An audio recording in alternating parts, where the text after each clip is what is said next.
Bienvenidos amigos a otra edición de Cámara del Crimen. ¿Cómo te va, Rolo? ¿Qué tal, Richard? Muy buenas tardes. Hoy con un programa de historias que tienen que ver con el pasado reciente de la Argentina, que se reactualizan porque vamos a arrancar hablando del caso de María Cash, la joven que lleva 13 años desaparecida. Vamos a contarles todos los detalles de esta reactivación que tuvo la causa. Tenemos un móvil en vivo desde Salta, desde el último lugar donde la vieron con vida, María. También vamos a estar hablando de un secretario, de un asesor de la esposa de José Alperovich. ¿Por qué hablamos de él si Alperovich está condenado ya a 16 años de cárcel por violación? Porque este hombre, asesor de Beatriz Rosquet, ha sido condenado por abusar de su hija y por abusar de una amiga de su hija. Vamos a hablar con una de las víctimas y también nos vamos a ocupar del caso de Sofía Delgado, víctima de lo que parece ser un crimen que tiene que ver con un pacto sangriento entre dos amigos que se confabularon para asesinarla. Nos vamos a estar desplazando para escuchar el testimonio de los familiares de Sofía y también, Richard, como siempre, el desarmadero. El desarmadero, sí, con una historia que tiene que ver con el amor filial, tiene que ver con el desamor y tiene que ver con el crimen. Ya ustedes van a ver, es un caso que se da con frecuencia, se ve estas situaciones en el fuero civil, pero esta vez ha pasado del fuero de familia al fuero penal. Ustedes ya van a ver esta historia que mezcla eso, el amor de un padre hacia su hija y un final trágico. Pero bueno, lo decía Rolando, vamos a empezar con el tema de María Cash diciendo lo que es una evidencia ya a esta altura del partido. No nos olvidamos de ningún caso, absolutamente de ninguno. Mucho menos de aquel que nos ha tenido preocupados durante mucho tiempo, el de María Cash, y del que se ha dicho de todo, desde que a esta chica la secuestraron para una red de trata hasta que tuvo un brote psicótico y vaya a saber uno dónde terminó. Bueno, les adelanto, ni una cosa ni la otra. Vamos a hablar de María Cash después de este impacto.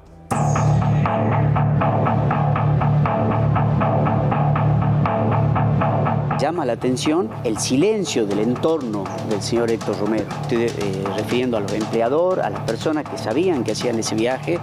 Fíjense que él nos manifiesta que nunca levantó una chica, entonces no había manera ni modo de por qué tenía que parar ahí y detener un camión.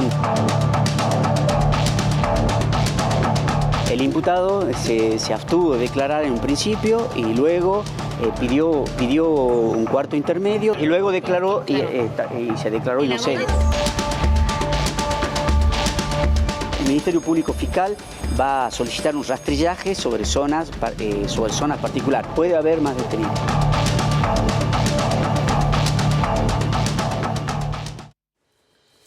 Bueno, ahí lo tienen. Les decía antes, ¿se acuerdan cuando desapareció María Cash? Que se hablaba de que pudo haber tenido un brote psicótico, algún problema mental, un problema psicológico. Después no, que fue captada por una red de trata. Después que pudo haber tenido que ver con una cuestión de narcotráfico, donde ella aparecía como víctima y entonces la hicieron desaparecer. Bueno, después de tantos años, lo único que tenemos en claro es lo siguiente. Durante 10 años de estos 13 que pasaron, se investigó mal. Pésimamente mal. ¿Quién investigó mal? El juez Martín Pérez, de Salta. Pésimo juez, pésimo. Llevó y llegó a todos los lugares donde no tenía que ir. Él lo hizo. En su mente estará si lo hizo a propósito porque, bueno, lo que natura non dá, Salamanca non presta, o si lo hizo con alguna otra intencionalidad. No sé, a mí me da que no le da. A mí me da. Pero bueno, es una cosa personal. Después de esos 10 años, cuando el tema ya estaba en la justicia federal, con el viejo asunto de que a María Cash la captaron desde una red de trata, cuando ya estaba en la justicia federal, bueno, hubo una resolución, bienvenida sea, donde participó el fiscal Eduardo Villalba, que se propuso hacer una revisitar todo el expediente, volver a revisar el expediente. ¿Vio como Logan? Bueno, pero acá llegaron a un resultado, no como Logan. Pero espérese, no confundamos los casos. María Cash, volvieron a ver todo. Y en ese todo encontraron, mire, hay un arte que es el arte de desagregar. Sacar acá, sacar allá, sacar allá, lo que no sirve o lo que es dudoso. Y algo queda. Y lo que quedó fue tan sencillo como la última persona que la vio con vida, ¿no, Rolón? Así es, Richard. Tenemos que hablar de la detención de un camionero, de Héctor Romero, de 71 años. Claro, pasaron 13 años desde la desaparición de María Cash. Ahí lo ven a Romero, que es chofer de camiones, quien toda su vida trabajó para el dueño de 3 supermercados de Salta. El dueño de esos 3 supermercados de Salta se llama Miguel Segura y hoy está imputado de falso testimonio, aunque hay sospechas de que podría haber sido encubridor. Su figura, la de este hombre, Miguel Segura, ya lo vamos a repasar, podría ser una de las explicaciones de por qué esta investigación, además de la inhabilidad del juez que la tenía a cargo, se demoró tanto y eludió hacer cosas que estaban tan a la vista, que eran tan obvias. Miguel Segura hoy está imputado de falso testimonio. También uno de sus empleados, un hombre que se llama Gustavo Lemos y que era el encargado del supermercado de la sucursal a la cual se dirigía el camionero Héctor Romero, al que ustedes están viendo en pantalla, aquel día, el 8 de julio de 2011, en el cual, según sabemos, Romero la levanta a María Cash y luego la joven de 29 años desaparece. ¿Qué cree hoy el fiscal Villalba, el que mencionaba Richard? Que el encargado del supermercado mintió para cubrirlo a Romero, que el dueño de los 3 supermercados de Salta, de General Güemes y de Joaquín B. González, todos en la provincia de Salta, también mintió para encubrirlo. ¿Por qué habría ocurrido todo esto? Bueno, hay una primera explicación. El dueño de los supermercados le dice compadre al camionero Romero. Lo llama por teléfono ahora, cuando se reactiva la investigación que estaba mencionando recién Richard, lo llama y hablan. Le dice, compadre, tenga cuidado con lo que dice. El otro le responde, sí, no me van a complicar. No, mantengámonos en lo mismo que habíamos dicho. Toda una serie de conversaciones muy extrañas. Segura es muy importante en este entramado. ¿Por qué? Porque es un hombre de poder económico, dueño de 3 supermercados, la cadena Miguelito, porque fue intendente de General Güemes, era intendente cuando ocurrió la desaparición de María Cash. Esto ustedes saben, en algunas provincias le da mucho poder una persona sobre la policía local, y porque ahora tiene a un hijo que es diputado provincial por el PJ, o sea, es un hombre vinculado al poder, un hombre que tiene llegada como para demorar la investigación sobre su compadre. El 8 de julio de 2011, María Cash llega a la zona de Salta después de un derrotero muy extraño. Había partido el 4 de julio de la terminal de ómnibus de Retiro en Buenos Aires para irse a Jujuy. Se baja del colectivo, se sube a otro, hace dedo. Nadie se explica qué ocurrió en esos 4 días. Sí sabemos que se subió el 8 de julio a la tarde en la rotonda de Torsalito, en General Güemes, en Salta, a donde está nuestra compañera Ana Ortiz. Ya vamos a ir a hablar con ella en vivo desde el lugar donde este camionero la levanta y se la lleva. El camionero la encuentra ahí a María Cash haciendo dedo, la levanta en el camión y después María Cash desaparece en la ruta 934. El camionero, Richard, declaró 5 veces ya. Sí. ¿Qué dijo el camionero? Una vez dijo, no, la dejé en la gruta de la difunta Correa. Ella lo vio a este templo y de alguna manera se vio atraída y quiso bajar. Después dijo, no, en realidad la dejé en un paraje que está un poco antes. Después dijo, no, la dejé en otro paraje que está un poco más allá. Un camionero que hacía esa ruta prácticamente todos los días de su vida, conocía a la perfección el lugar. Después dijo, no, la dejé cerca de una diagonal. Después dijo, no, la dejé cerca de la gomería. El gomero habló con Ana Ortiz, ahí la tienen en pantalla, están en el lugar de los hechos, y le dijo, el gomero a la justicia y a nuestra compañera Ana, mentira, yo nunca la vi. No, nunca la vi.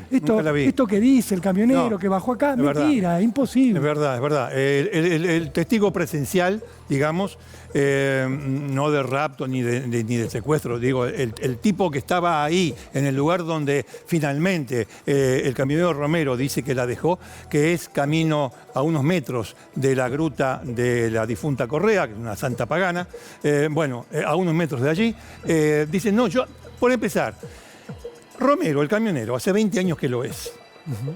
Primera cosa. Conoce la ruta 9 y la 36 como la palma de la mano. Conoce las distancias, cuánto le da llegar a tal lado, a tal otro. En 20 años se retrasó 2 veces. La tercera vez fue el día que desapareció María Cash. La primera vez del mismo día, 33 minutos, y la segunda vez 1 hora y pico, 1 hora y media aproximadamente. Bueno, mintió sobre los lugares donde supuestamente dejó a una chica que encima, en sus declaraciones, no dice que es María Cash. No. A ese punto llegamos. Ahora, insisto con esto, el primer juez del caso, que tuvo tanto tiempo, Martín Pérez, bien gracias. Bueno, yo tengo acá, tenemos con Rolando, la resolución del fiscal Villalba que pide la indagatoria de este camionero y da las razones. Empieza diciendo, para mí, la primera hipótesis judicial firme, para mí, a María Cash la asesinaron. Es muy probable que haya sido el camionero Romero. Su cuerpo no está desaparecido, pero eso no impide acusarlo o imputarlo de homicidio con alevosía. Está acá. Ya no es una hipótesis, no. Está en papel judicial, ya es diferente. Bueno, pero vamos con Ana Ortiz, que está allí en un lugar fundamental de los hechos. ¿Cómo te va, Ana? ¿Qué decís? ¿Cómo estás? Ricardo, Rolo, ¿cómo están? Sí, estamos en el lugar donde supuestamente, porque este es el lugar del misterio, ¿no? Sí. Todo indica que acá María Cash se subió al camión de Héctor Romero y arrancó el camino el 8 de julio de hace ya 13 años. Mira, estamos en la rotonda de Güemes que ustedes mencionaban recién. En este lugar es cuando arranca el misterio, porque hasta ahora si repasamos, y si no me equivoco, esto es así, ¿no? Tenemos las imágenes del 8 de julio de María Cash en el peaje de Ausón. Ahí vemos la imagen de que ella estaba un poco perdida, iba y venía hasta que logró subirse a una camioneta. La persona que la llevó hasta esta rotonda, la trajo desde el peaje hasta esta rotonda, declaró, lo toman su declaración como veraz según la fiscalía, porque nunca se contradijo. Este hombre, un ex concejal que la sube a María se sienta en la parte de atrás de la camioneta y la deja en esta rotonda. En esa descripción este hombre dice, la vi un poco perdida, la vi... Para aprovechar Sí, que Rolo. estás ahí en el lugar de los hechos. El peaje donde la filman a María Cash caminando por última vez, donde ella deja la mochila y donde, como vos bien contabas, la levanta cuando ella se a dedo el dueño de una camioneta. ¿Está muy lejos de la estación de servicio, de la rotonda donde vos estás parada? Mira, más o menos si tenemos que calcular en minutos, que es más fácil, porque nosotros lo hicimos varias veces el recorrido e hicimos todo el otro recorrido también, que ahora les voy a contar, ¿no? Pero serán más o menos 20 minutos, 20 me minutos. parece, ¿no? Ahí el perro Sandoval, que es el cámara, sí, más o menos son 20 minutos, y el peaje hasta la capital de Salta son otros 20 minutos más. Entonces, no estuvo tanto tiempo María sobre esa camioneta, unos 20 minutos, quizás un poquito más, desde ese peaje, que en ese momento como se cobraba el peaje, ahora no, ahora directamente es libre, hay controles nomás, se cobraba, entonces había cámaras, y por eso tenemos ese registro de ella que iba y venía un poco perdida y que pidió ayuda. 20 minutos más o menos podríamos llegar a decir, tarda en llegar hasta esta rotonda.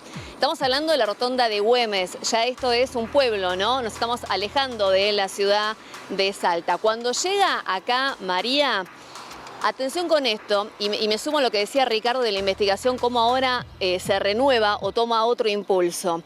¿Por qué? Porque, bueno, María Cash llega hasta acá, ¿no? Esta estación de servicio que están viendo ahora no estaba de esta manera, está muchísimo más moderna, como la pueden ver, pero de todas maneras la función era la misma. Esta estación de servicio hace 13 años atrás estaban los camiones, ustedes pueden ver ahora los camiones que toman esta parada como de descanso, ¿no? Vemos, sí, es como un parador donde ¿hay se testigos? estaciona, claro.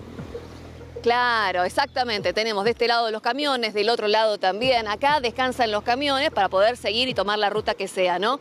Bien, María llega hasta acá. Hay 2 testigos que declararon en esta última etapa recién, Digo, este dato es importante porque hace 13 años atrás hay un testigo, por ejemplo, que no había declarado. No fue citado a declarar, su nombre es Jesús. Recién ahora, hace 15 días declaró, nosotros estuvimos charlando con él, y lo que él dijo es que era empleado de la estación de servicio, que él estaba acomodando la basura de la estación más atrás, esa era su tarea, que a la tarde, no me puede precisar la hora, porque me dice, imagínate que pasaron 13 años, claro. Pero recuerda haber visto a María. Él me la describe como, bueno, tenía el pelo suelto, me dijo que no la vio desarreglada, pero la veía de lejos, y lo que sí notó es que María se metía en el medio de los camiones, en esta playa de estacionamiento, pidiendo que por favor la lleven a algún lugar. Cuando le preguntamos, bueno, pero ¿se subió finalmente a algún camión? Y él dice, yo vi que siguió caminando porque nadie la quería llevar. Hasta ahí, entonces, el testimonio de este hombre, de Jesús, que fue empleado, que ahora es jubilado y que recién ahora lo citaron a declarar. Yo le digo, pero ¿cómo puede ser? Hace 13 años atrás insólito. Nadie te dijo nada. Bueno, dice que él le avisó a la policía. Que la policía le preguntaba, que él no mira tele, pero que se enteró de que estaban buscando a María y que de esa manera se dio cuenta que era la persona que él había visto. Le pregunté si conocía a Héctor Romero, me dijo que no sabe de quién estamos hablando. Es lógico, bueno, estamos hablando de camioneros que por ahí pasaban por acá, estacionaban un rato y se iban. No todos se conocen, eso también lo puedo sacar de conclusión, ¿no? Yo a donde voy pregunto si lo conocen a Romero y la verdad es que tuve que ir hasta el barrio de él para dar con la gente que efectivamente lo conoce, a pesar de que él toda su vida se dedicó a ser camionero y hacía el mismo recorrido. Bueno, el testimonio de Jesús es fundamental en la causa y nosotros logramos hablar con él y nos decía eso, que recién ahora lo llamaron a declarar. Impresionante. Fue hace 15 días junto a otro empleado de la estación de servicio, claro, como para poder reconstruir. Entonces, hasta ahora tenemos testimonios, la cámara en el peaje, 2 testimonios que la ubican a ella acá. Nadie nos puede decir si se subió o no al camión de Héctor Romero. Él dice que sí, la persona que está imputada, que la levantó acá, y que después no sabemos dónde la dejó, porque él dice que la dejó en la ruta 934, muy cerquita del santuario, ¿no?, que ustedes mencionaban recién, o muy cerquita de la Gomería. Eso son cuestión de pasos. Son 100 metros, a menos de 100 metros el santuario de la Gomería. No es nada, ¿sí? Uno lo ve. De hecho, cuando yo llego al lugar y me acerco a la Gomería, el gomero ni siquiera estaba más atrás y enseguida vienen los perros a ladrarme. Claro. Digo, porque no son datos menores. Claro, si hubiera pasado María Cash por ahí, total. Los perros hubieran salido, sí. El gomero lo recordaría, una extraña caminando por la ruta. ¿No? Y él dice no haberla vista, te lo dijo a vos. Exacto. Ana, el gomero, esto de... Me lo dijo a mí. Yo nunca la vi a María Cash. Te quería preguntar... Y además el gomero ahora está sola, pero en ese momento no estaba solo. Eran 4 personas en la gomería, los perros. Dice, el silencio total que lo pude sentir yo en el lugar. Si pasaba María, me hubiera dado cuenta, pero no, él tuvo que declarar varias veces. Él sí declaró hace 13 años atrás y volvió a declarar ahora lo mismo, que nunca la vio. Te quería preguntar, Ana, ya que estuviste en el lugar, estás en el lugar desde hace días, haciendo una investigación, viendo los distintos puntos clave de este caso, sobre algo que marca la Fiscalía en relación al camionero. El camionero declara, en una de las oportunidades, que él frena en el santuario de la difunta Correa porque María Cash ve el lugar desde la cabina del camión, se sorprende, ve los camiones parados ahí y le dice, ¿qué es esto? Quiero bajar. Y hay un peritaje que figura en la causa que dice, el santuario está entre curvas y es prácticamente imposible que un camión vea lo que hay, frene de golpe para que baje una persona después de haber visto. Vos que recorriste la zona, ¿qué sensación tenés? No, cuando leí esa declaración, Rolo, mirá que la hicimos 2 veces en 2 días la ruta y nos fuimos hasta incluso a Joaquín B. González, a 220 kilómetros para poder comprender el camino del cual estamos hablando. No, es una curva, y es una curva además muy cerrada. Un camión, mirá los portes de los camiones que estamos viendo ahora, ¿no? Un camión es imposible que frene de golpe en esa curva. Además no sé en qué lugar, no puedo situar en ese lugar camiones descansando, me parece casi imposible. Sí sé que pasan colectivos que frenan algunos micros, pero no exactamente en ese lugar. Es una curva, yo no veo posible esa situación y estamos hablando de un hombre, Villalba no es el fiscal, estamos hablando de Héctor Romero, un hombre que habitualmente hacía ese recorrido. recorrido. Claro, yo no veo posible que frenen. Además, ¿saben? Le dicen la ruta de la muerte. Es una ruta, no es una autopista, es doble mano, es decir, el choque frontal. Nosotros lo hicimos con lluvia ayer, a la noche. Es muy compleja, así que es imposible que ahí descansen los camiones en esa curva. Es imposible. Y calculo que bueno, la Fiscalía eso lo entendió. Bien, Ana, en serio. Sí. No, quería hacerte una última pregunta, Ana. Se está hablando de rastrillajes, de que podrían hacer rastrillajes en cualquier momento, en un punto cercano a donde vos estás ubicada, que es un lugar al que habría ido Héctor Romero el día de la desaparición de María Cash, al que habría regresado después. ¿Vos estuviste en ese terreno? ¿De qué se trata? ¿Es posible pensar en alguien llevando a una víctima a ese lugar para tratar de ocultar un cuerpo?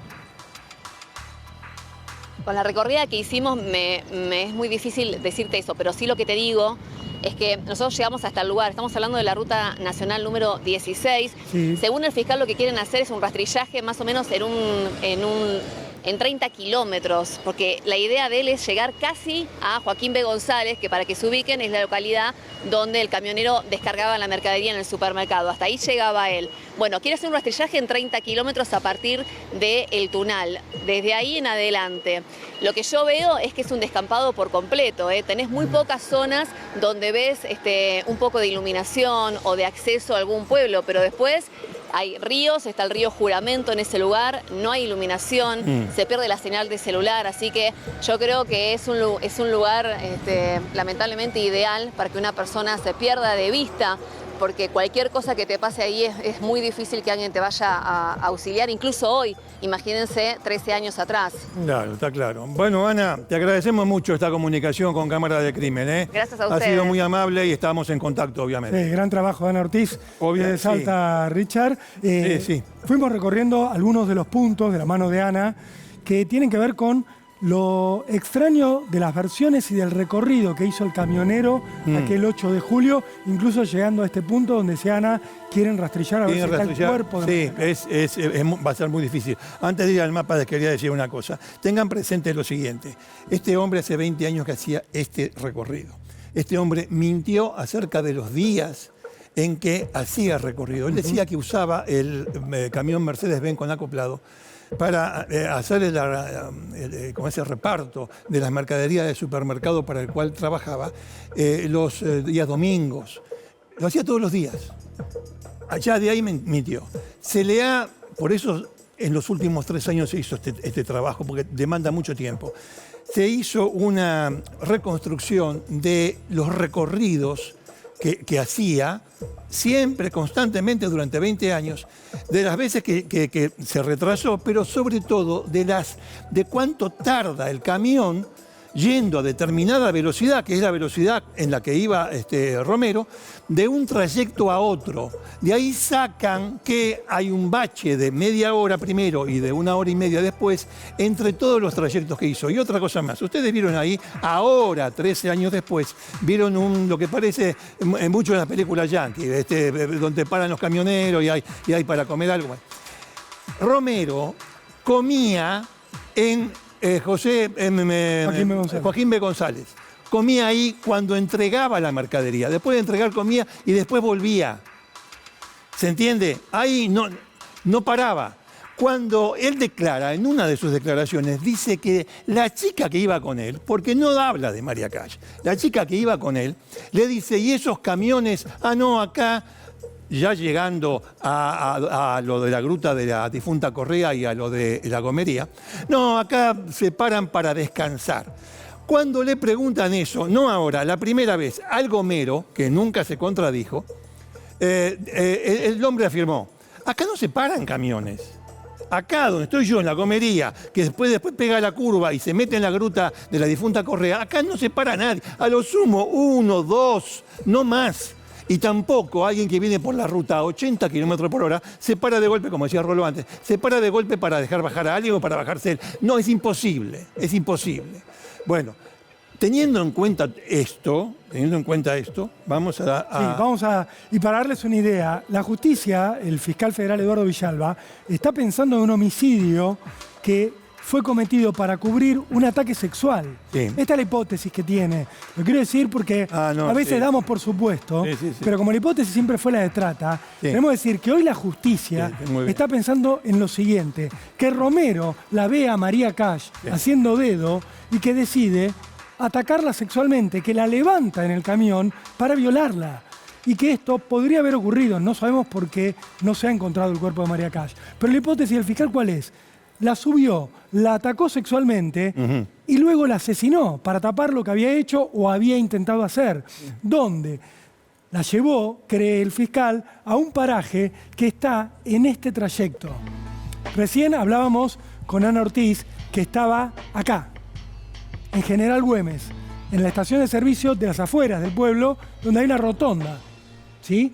De esta rotonda, el camionero hace el recorrido hacia Joaquín B. González. Ven que es un recorrido que tiene una dirección curva, que tiene varias curvas en el trayecto y que, según dicen todos los testigos, es imposible que él se haya detenido en la gruta por las curvas y contracurvas. Claro, con un camión con acoplado no frenase una curva. No. Imposible, es un riesgo para él. Es imposible que María Cash, como dijo el camionero en alguna declaración, haya visto la gruta y le haya dicho, uy, qué curioso, déjeme aquí, señor camionero. No la puede ver. Esto es un verso. Es un verso. Esto es lo que piensa el fiscal. Y lo que dice el fiscal es, hay un momento en el cual, según lo que sabemos por el teléfono celular de Romero, del camionero, él se desvía. ¿A dónde se va? A Las Tunas. Se va hacia ese lugar, se detiene ahí y después retoma el viaje. Va Joaquín B. González y él va a volver a esta zona de Las Tunas y va a volver un mes después de la desaparición de María. María desaparece el 8 de julio y él va a volver el 8 de agosto, cuando ya el tema era un escándalo nacional, había marchas de gente encabezadas por la familia de María. Recuerden que el papá, Federico Cash, va a morir 3 años después, buscándola en La Pampa, a María, va a chocar con el auto lleno de panfletos con la cara de su hija, pero él se movía todo el tiempo. De hecho, había viajado con su hijo Máximo aquel 8 de julio a Salta a buscarla, porque se dio cuenta de que su hija estaba en problemas. Viaja, obviamente ya no la encuentra. ¿Por qué? Porque a María Cash ya alguien la había capturado. Lo que piensa el fiscal es, este camionero que Richard bien describía, era rutinario, hacía todo el tiempo el mismo trayecto, ¿se desvía para qué? Probablemente para esconder el cuerpo de María. Por eso quiere rastrillar esa zona tan amplia que nos describía Ana Ortiz. Es muy importante, vamos a lo del fiscal, ¿no? Pero es muy importante lo que acaba de decir Rolo al principio, o recién, acerca de la motivación. Es un ataque sexual. A tal punto el fiscal cree eso, que da una explicación, mejor dicho, no es una explicación, es un indicio. Dice lo siguiente, todos los testigos en esta causa que vieron a María Cash la describen de la cabeza a los pies. Es obvio, yo lo veo a Rolando, empiezo con los anteojos, la barba, todo eso. Es normal, sobre todo cuando una persona está debajo de mí. Claro. El camionero está arriba, María Cash en un momento habrá estado abajo, obviamente estuvo abajo. Entonces, vos la ves de arriba. Bueno, todas las personas la describen como es normal, de arriba hacia abajo, de cabeza a pie. El único que la describe de otro modo es este camionero, Romero, el que está preso. ¿Cómo hace? La describe con 2 cosas, por las botas y los pantalones. La describe de abajo hacia, ni siquiera hacia arriba, hacia la mitad del cuerpo. ¿Por qué? Usted me va a decir, es una tontería. El fiscal lo ha tomado en cuenta. Sí. No es normal. No es normal, todos los demás hacen otra cosa. Hasta un señor que la vio, que andaba a caballo. ¿Cómo le describe el tipo que andaba a caballo? De arriba hacia abajo. Por eso, esto es un conjunto de cosas. La importancia de la explicación que da el fiscal en este caso. Es decir, lo del camionero no fue una cosa de, bueno, la mato para sacarle el bolso. No, yo no tenía bolso, María Cash. Era un ataque sexual. Y para cubrirlo, mire lo que dice acá. Sí, dice el fiscal Villalba, habría dado muerte a María Cash, el camionero, aprovechando la situación de indefensión en la que se encontraba la joven. No se encontró el cuerpo, razón por la cual se desconoce la mecánica empleada por Romero que provocó el desenlace. Claro, la ahorcó, la acuchilló, no lo sabemos. Pegó un golpe, bueno, eso no se puede saber. El fiscal dice, la mató, ella estaba indefensa, no sé cómo la mató, ¿qué sospecha? Que la atacó sexualmente, la asesinó y la llevó a la zona de El Tunal. Por eso quiere rastrillar en esa zona en particular el fiscal, porque es la hipótesis más clara que tiene en este momento. ¿Qué dice el camionero ahora al ser indagado? Y les doy un dato más de los que bien describía Richard, son indicios contra el camionero. El camionero, usted sabe, nunca se presentó ante la justicia voluntariamente. Ah, cierto, sí, muy bien. Cuando todo el mundo claro. empieza a buscar a María Cash, e insisto con esto, el papá, el hermano de María Cash, estaban en Salta, buscándola por todos lados, era noticia nacional. El camionero nunca dice, yo levanté una chica en la rotonda de General Güemes que coincide con esta piba que ustedes están buscando. Claro, claro. No lo hace. No. ¿Cómo es el recorrido? Hay un empleado de la estación de servicio donde estaba Ana Ortiz que dice, yo vi un camión, lo describe, que era el de Supermercados Miguelito, para el que trabajaba Romero, y dice, yo vi que levantaba una chica. Ubican el camión y era el camión de Romero. Ahí lo van a tomar declaración a Romero como testigo. Le pregunto, ¿usted llevó una chica? Ah, sí. Ahora que me lo dice, Sí, ¿por qué nunca se presentó? Bueno, ahora ¿qué declara el camionero Romero? Soy totalmente inocente, no le hice nada malo. Si supiera algo de lo sucedido con ella, lo diría. Bueno, el fiscal duda de esto. Si cuando desapareció no te presentaste, a decir, estuvo en mi camión, yo la llevé. Claro. Se bajó aquí y allá en lugar exacto o aproximado. Pero ustedes saben, y esto es lo que siempre planteamos con Richard, la lógica. Uno en su oficio tiene una lógica. Si uno es camionero y recorre durante 20 años la misma ruta, la conoce más que lo que nosotros conocemos nuestra casa. Conoce cada detalle, cada punto. Claro. Una vez levantó a una chica, el 8 de julio. El 14 de julio lo citaron a declarar a Romero. 8 de julio la levanta María. El 14 lo citan a declarar. Y ahí da una versión inconexa sobre dónde la dejó. Lo vuelven a citar a declarar el 17 de julio y da otra versión. ¿Cómo no se acuerda el lugar exacto donde la dejó? Al menos diciendo, había un árbol caído, es el lugar pasando la señal de curva peligrosa. Nunca dio una precisión así. Sobre todo siendo la única vez en la vida que levanta a una persona. Porque dice, no, si, en 20 años... No. Por eso la importancia de lo que está diciendo Rolando, el subrayado, ¿no es cierto?, de lo que está diciendo él. Yo le quiero decir una cosa. Claro, hay gente que, por la reiteración de su trabajo, conoce el territorio, conoce cómo se hacen las cosas, de acuerdo con su experiencia.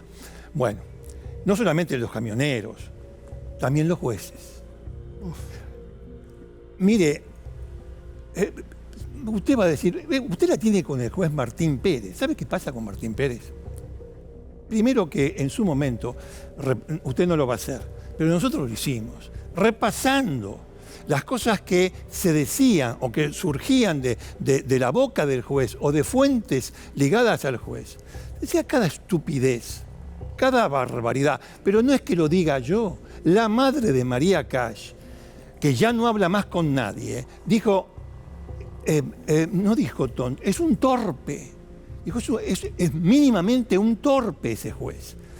4.000 pistas falsas hubo en este caso, de gente malintencionada y de gente bien intencionada que estaba equivocada.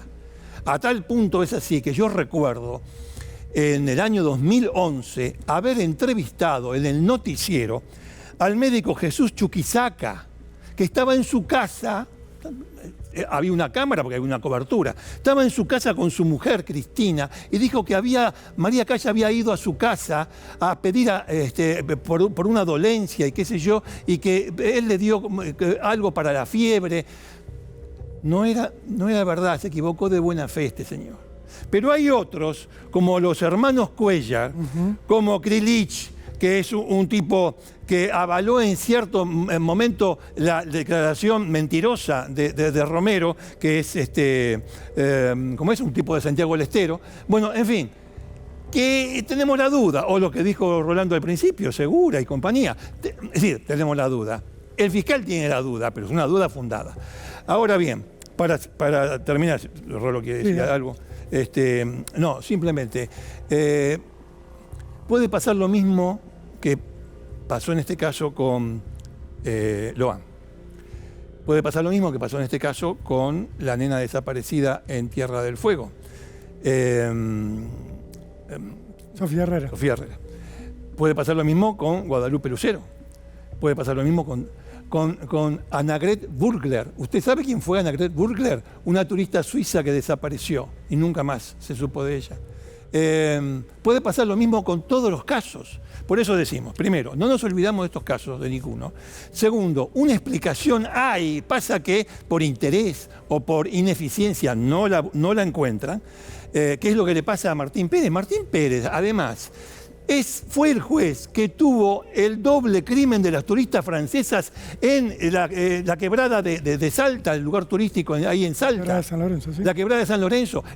Tuvo ese caso. ¿Y cómo terminó ese caso? En nada. También con una palabra parecida que le propinó el padre de una de las víctimas francesas, de Cassandre Bouvier. Le dijo algo parecido a lo que dijo la mamá de María Cash. Este juez es un torpe. Mínimamente. Bueno, esos son los jueces que tenemos nosotros. Vamos a generalizar. ¿Sabe por qué yo generalizo? Se lo voy a decir en la cara. ¿Sabe por qué generalizo? Porque Martín Pérez ahora es camarista. Lo ascendieron. ¿Se da cuenta? Bueno, vamos a seguir, ¿no? Ya cambiamos de tema, pero una sola cosa. Sí, dale. Siempre los grandes misterios con los que nos topamos en la Argentina, en realidad son el producto de malas investigaciones. No es que tenemos misterios acá insolubles, insondables, con asesinos perfectos, que hacen... No son misterios reales los que tenemos en la Argentina. Son malas investigaciones, intereses por encubrir, por tapar, malos jueces, malos fiscales, malos policías. No hay grandes misterios que no se hayan podido resolver en la Argentina que no tengan que ver con esto. Exactamente. Con burros. Perfectamente. Con burros, con prevaricadores o con jueces venales. Lo que usted quiera. Pero todos juntos han formado estas páginas negras de la historia del lado B de la Argentina. Pero bueno, vamos a cambiar de tema. Sí, Richard, vamos a cambiar de tema. Porque, bueno, escúchame, es una constante esta. ¿Qué pasa en esta familia? Es una constante. El mandamás está en cana por abusador sexual. Ahora, un asesor de la que fue la tercera en la línea sucesoria de la presidencia de la Nación. Presidenta del Senado. La mujer de Alperovich, Roiqués de Alperovich. Bueno, un asesor de ella fue condenado por abusador sexual. ¿Pero de quién? De la hija de su mujer. Y además de la amiga de la hija de su mujer. Vamos a una barrida. Sí.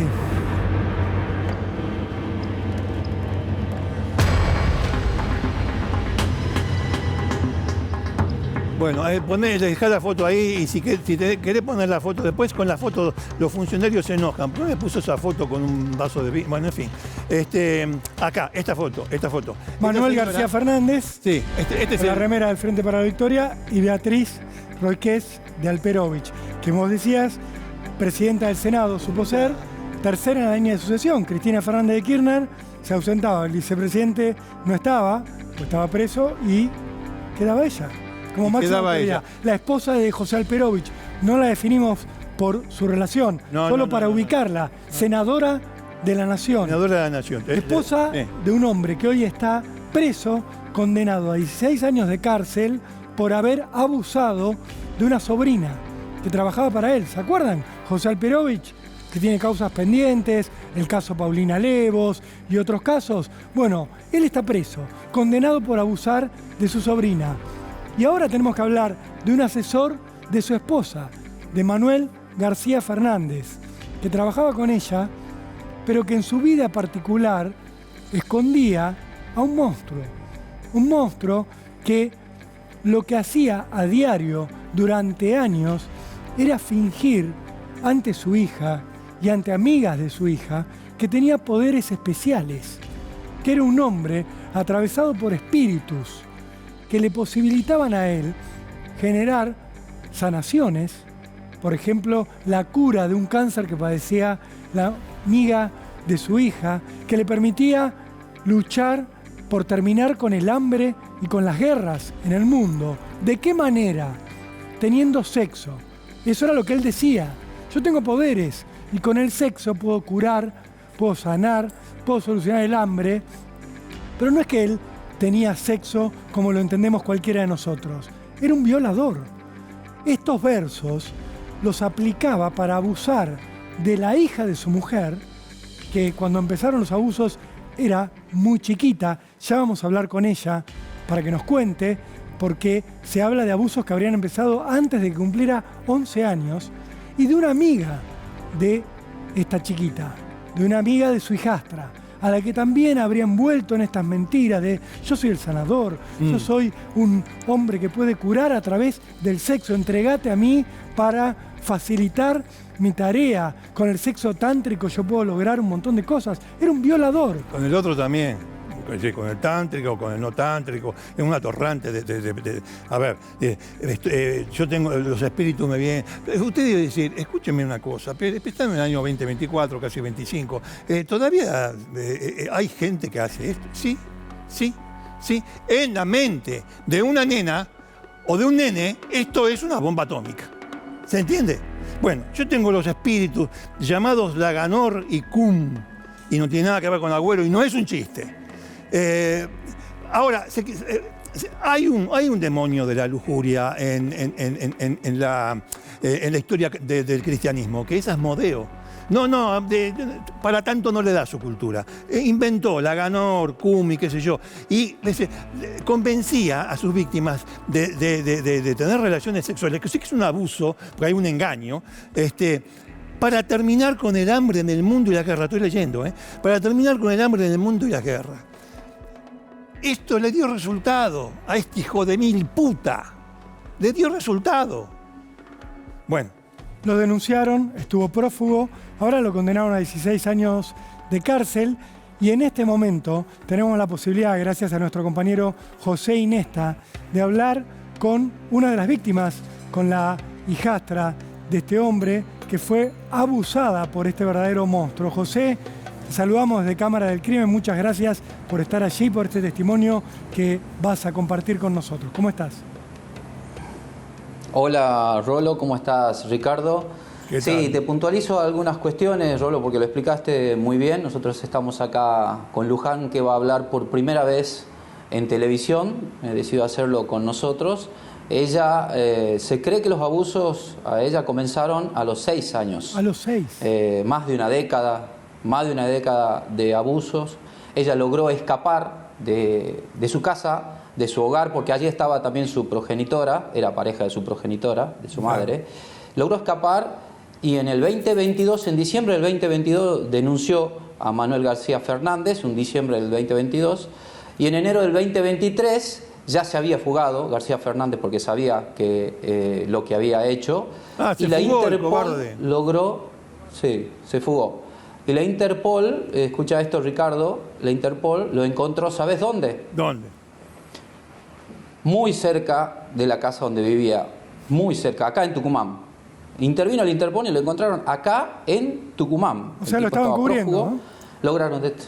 A nivel local, digo. Y viste que tenía algunos, sí. Hay que ver ahí, ¿no? Hay que ver si es que había algunas coberturas del poder o no. No nos olvidemos que era asesor, ¿no? Asesor del poder, como ustedes lo explicaron. Tenía mucho, no solamente el Perón tenía mucho poder, vos lo sabés mejor que nosotros, sino también Beatriz Roiqués, que desde mi punto de vista como funcionaria es inepta, de pies a cabeza. Pero bueno, tuvo mucho poder a nivel provincial y a nivel nacional. Bueno, así que sí, se entiende que por ahí, no por ahí, una mano le habrán dado para que estuviese prófugo y lo encontrara Interpol en el mismo lugar donde cometió los hechos, misma provincia quiero decir, misma ciudad. Bueno, dale, cosa adelante. Lograron detenerlo. Sí. Lograron detenerlo, se hizo un juicio abreviado porque, bueno, Luján lo denunció y en muy poco tiempo la justicia, quizás no te queda un sabor amargo porque podría haber recibido 30 años de prisión,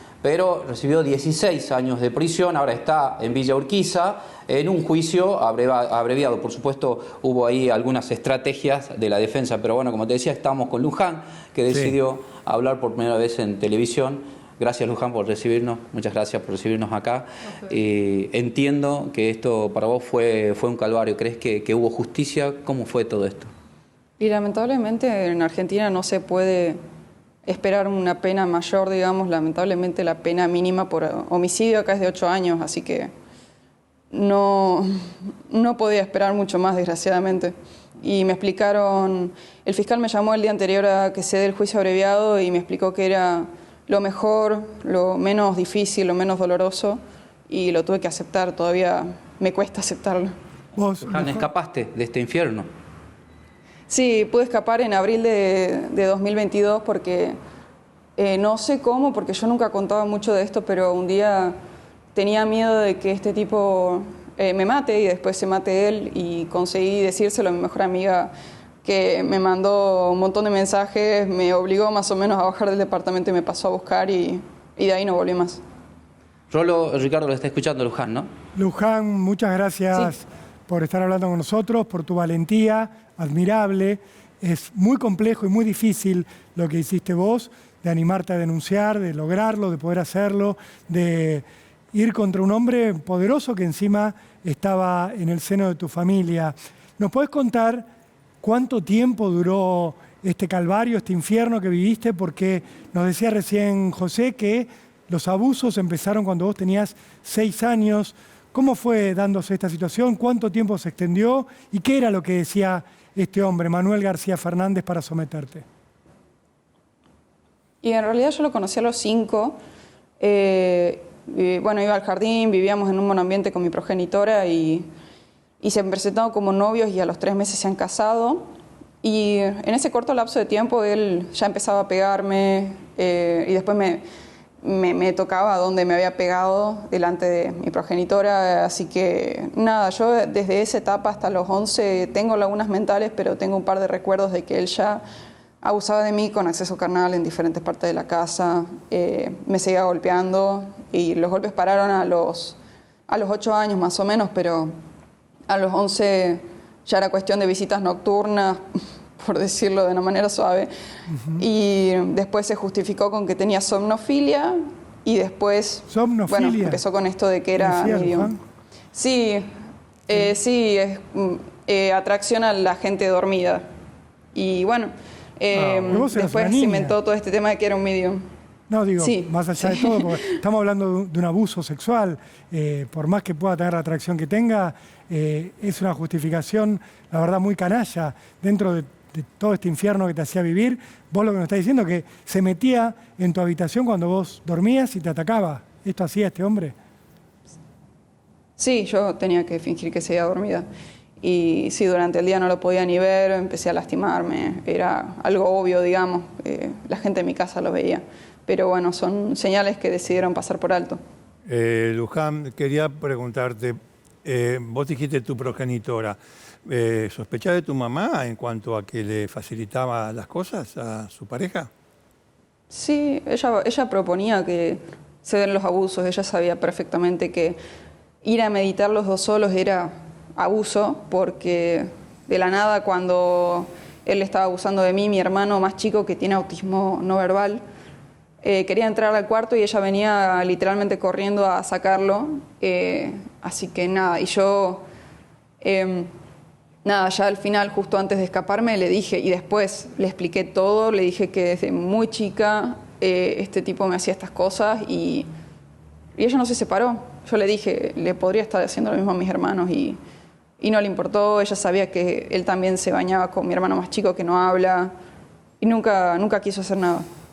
¿Qué edad tenías vos, Luján, cuando te lograste escapar de tu casa con la ayuda de tu amiga? En 2022 yo tenía 20 y ahora tengo 23. O sea que sí, tu infierno duró más de 15 años, lo que nos estás contando. Con estos manoseos cuando vos eras chiquita, a los 5 o 6 años, después ya los abusos sexuales más graves, meterse en tu habitación, esta situación de la meditación que nos contás, donde él te llevaba a una habitación para supuestamente meditar. ¿Y ahí qué te decía? Porque lo que tenemos de registros judiciales es que él planteaba como que tenía poderes sobrenaturales. ¿Esto te lo decía vos? Sí, él me hizo creer que no tenía que hacerle caso a mi mente, que mi mente era el diablo, que la mente de todos era el diablo haciéndose pasar por uno mismo. Entonces el grado de despersonalización que yo tenía era impresionante. Si yo no quería algo no importaba. Si un amigo se enfermaba o el padre se enfermaba, yo tenía que someterme a eso. También cuando salía con alguien, tipo en citas, este tipo también me decía que tenía que purificarme antes de cada salida con esta persona, y antes de cada salida había un abuso, digamos. Siempre. Abusaba de vos cada vez que vos tenías una cita, para que vos fueras a la cita Sí. después de la violación. Es espeluznante, Luján, la verdad, lo que estás contando. Nos cuesta aceptarlo.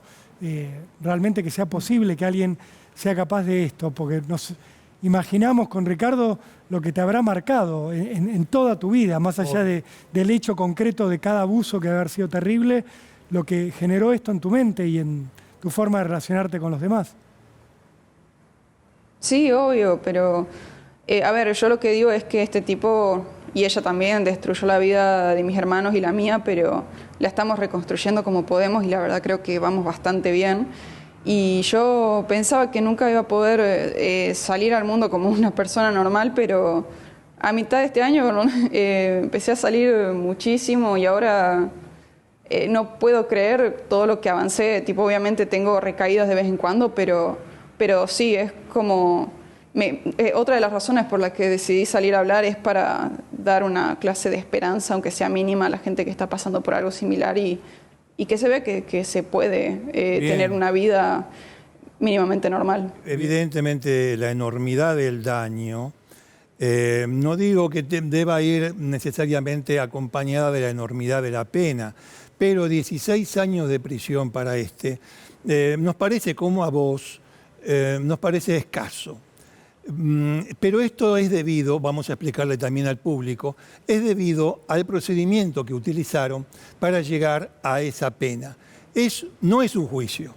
Se le dice juicio, pero no es un juicio. Un juicio es uno que acusa, otro que defiende, las pruebas en el medio y un tribunal que decide. Eso es un juicio. Acá no.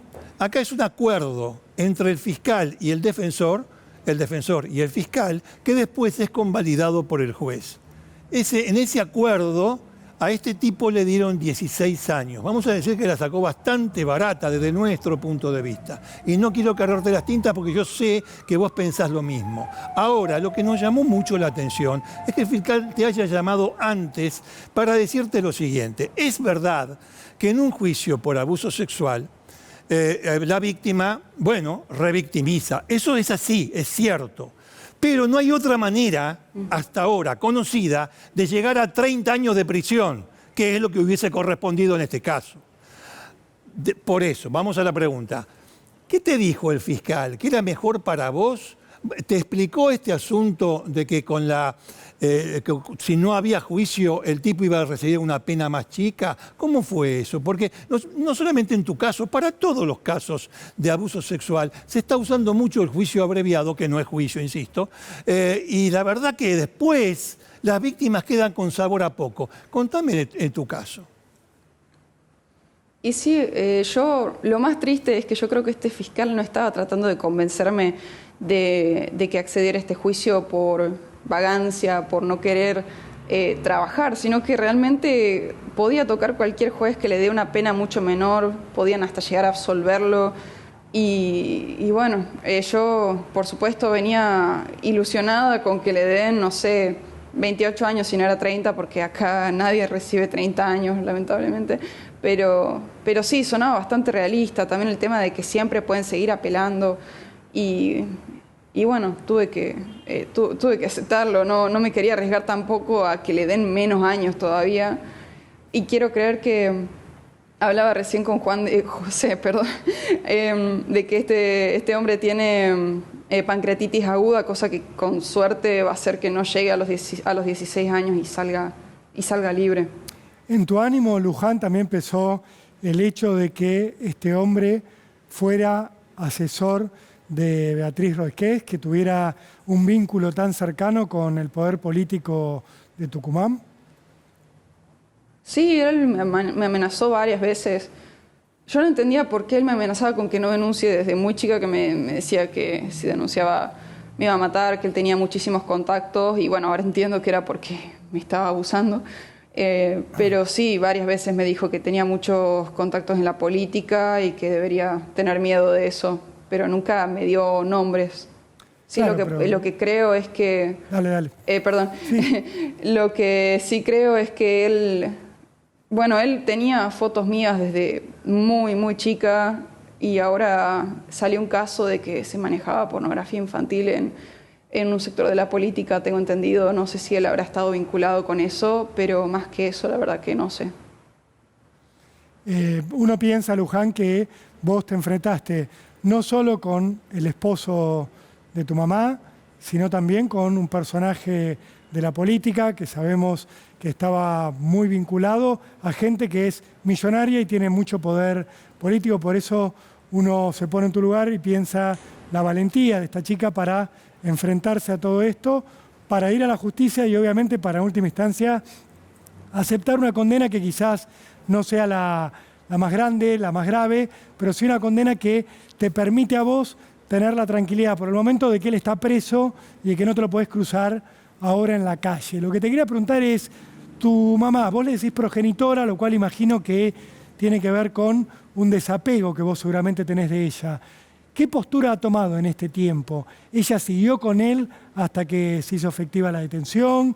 ¿Ella se alejó? ¿Qué relación tiene con vos? ¿Cómo es esa situación?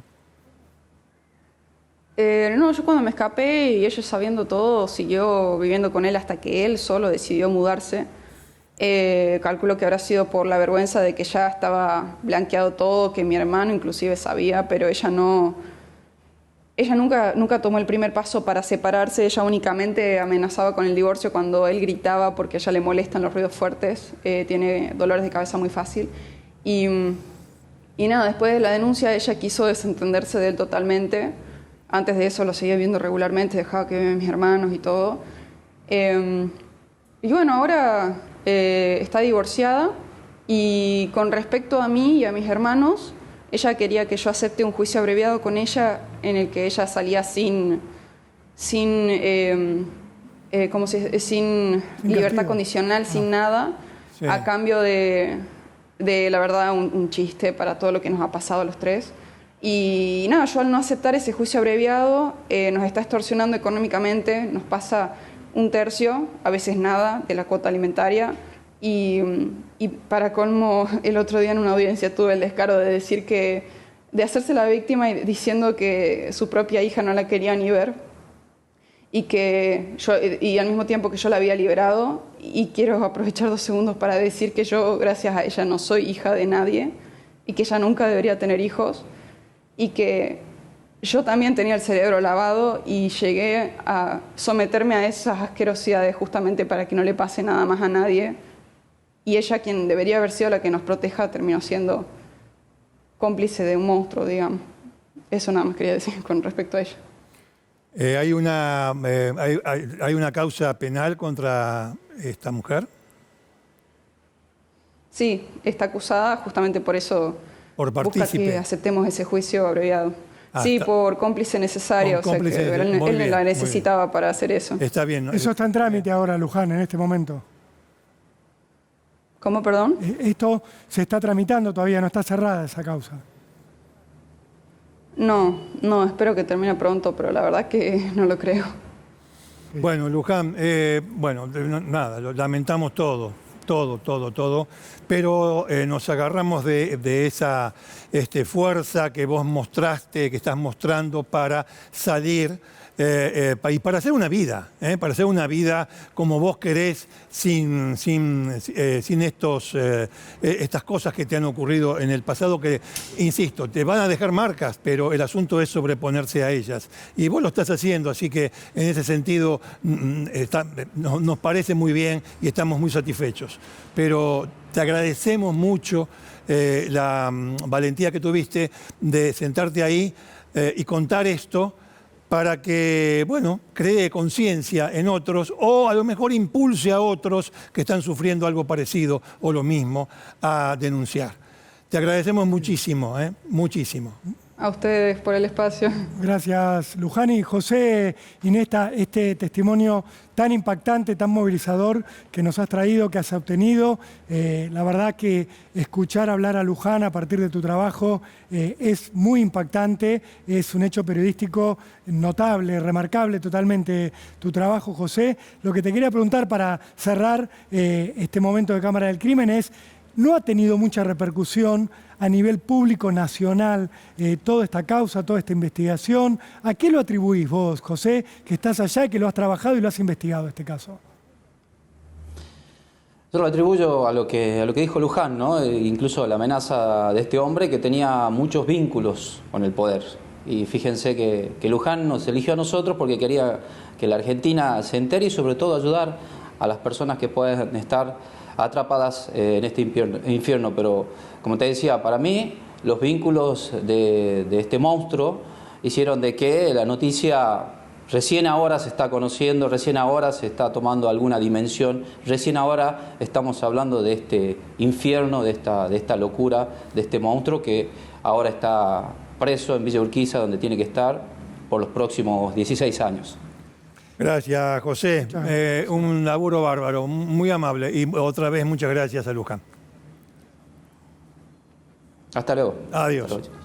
Importante, Richard. Sí, la verdad que muy gran difícil. trabajo de José Inesta. Sí, sí.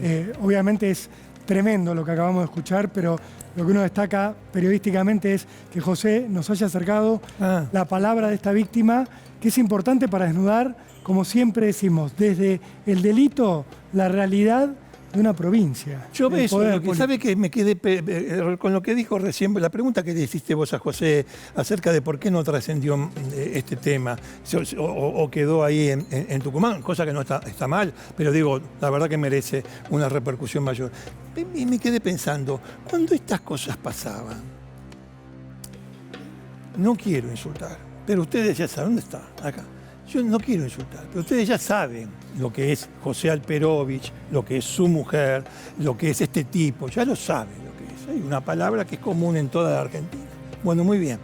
Cuando tenían poder, no pasaba nada.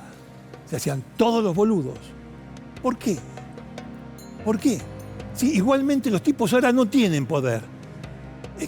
No sé, qué sé yo, sacaron tanta plata que ahora no les importa lo que les pase a aquellos que les permitieron hacerse millonarios.